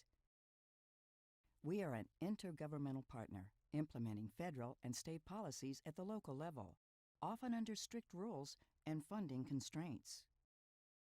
County governments, through the National Association of Counties, engage federal policymakers on a range of issues like transportation, infrastructure, healthcare, public safety, and public lands management. All of these issues are vital to our nation's quality of life and our long-term prosperity. Decisions made by the White House, Congress, and federal courts have a major cascading impact on our ability to lead our communities and pursue a better future. Let's look at why federal policies matter to county government and why county government matters to America. Counties provide vital services that keep our communities thriving and secure. We own and maintain 45% of roads and 4 out of 10 bridges. We own more than a third of the airports and hundreds of hospitals and thousands of courthouses, jails, 911 call centers, and libraries. We play a critical role during emergencies like hurricanes, floods, and snowstorms. What if you called 911 and no one answered? What if you couldn't reach your medical facility because roads and bridges were in disrepair or never built? County governments are an indispensable part of the infrastructure and services that keep residents safe and connected. But with very limited revenue options under most state constitutions and laws, counties must make every penny count in order to fulfill federal and state mandates and required responsibilities.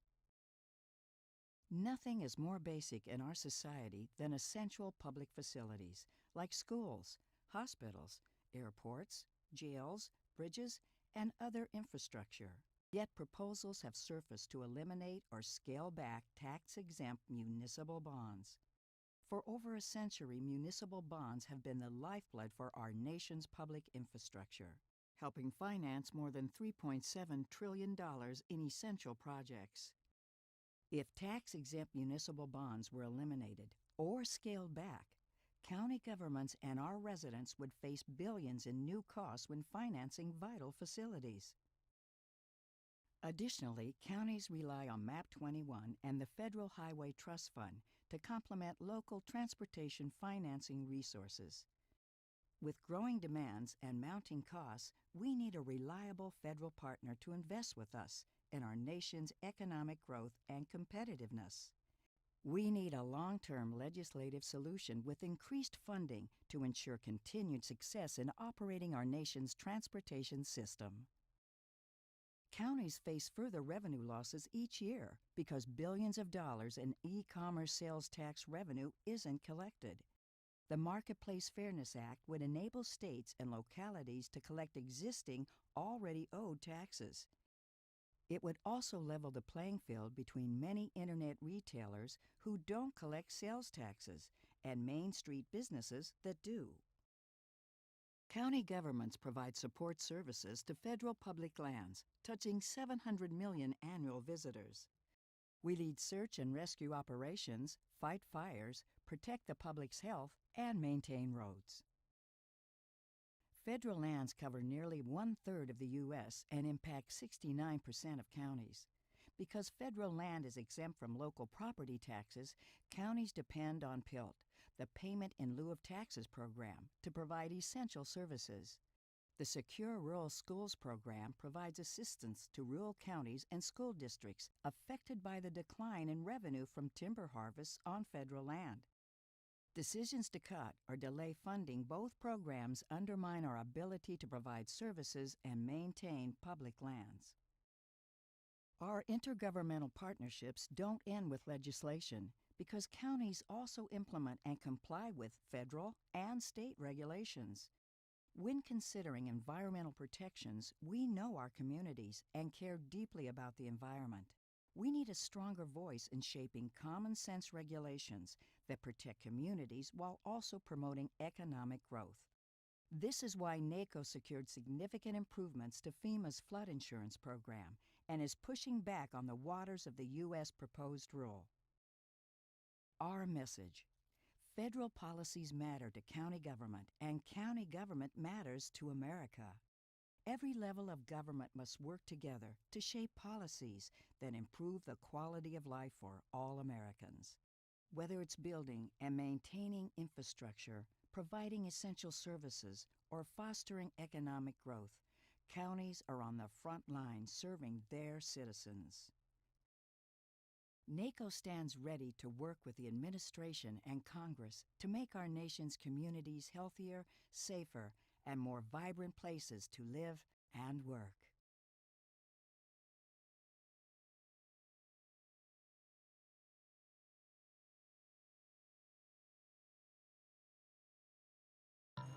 See Allison at lunch today? I'm gonna text her. I'm gonna text Allison. Hey, hold up, Matt's calling me. Matt's calling me. Hey, we got the food and we're on our way right now. Hey, who's coming, bro? You're the one who needs help.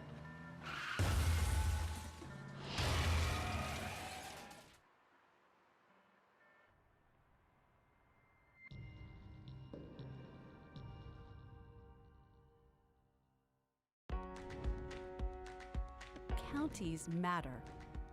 Counties serve nearly every American every day. Urban, suburban, and rural, counties work with states, the federal government, and other public and private partners to keep our communities healthy, vibrant, and safe. Whether you're commuting to work or shipping goods around the globe, counties matter. Counties own and maintain 45% of the nation's roads and 4 out of 10 bridges. And we're involved in nearly a third of public airports and transit systems. Counties matter when Americans need us the most. Counties matter because we support smart, fair, and effective criminal justice systems. We help fund police and sheriff's departments. We own and operate local jails, 911 call centers, and mental health facilities. Counties create healthy communities. We invest more than $80 billion in hospitals and medical services each year. Counties matter because we invest in the lives of residents of all ages, improving their quality of life where they live and work. Counties are the building blocks of state, regional, and national economies. We support housing, recreation, and economic development. And we do so much more. From issuing birth certificates to administering elections, counties employ more than 3.5 million people. In total, we invest more than $500 billion in our residents and our communities every year. Counties provide essential services we all depend on every day. That's why counties matter.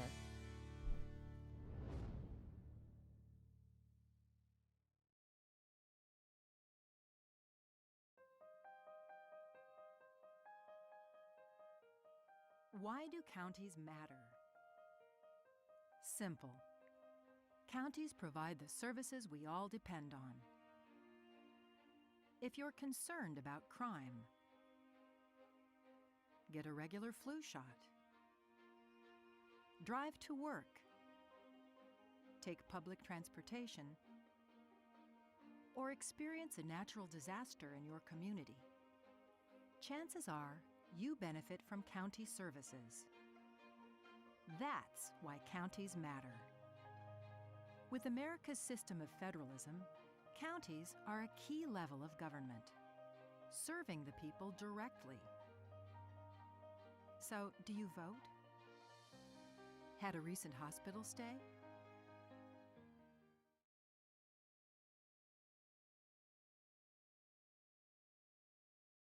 That isn't what you said yesterday. I asked you if you would take me to lunch, and you said yes.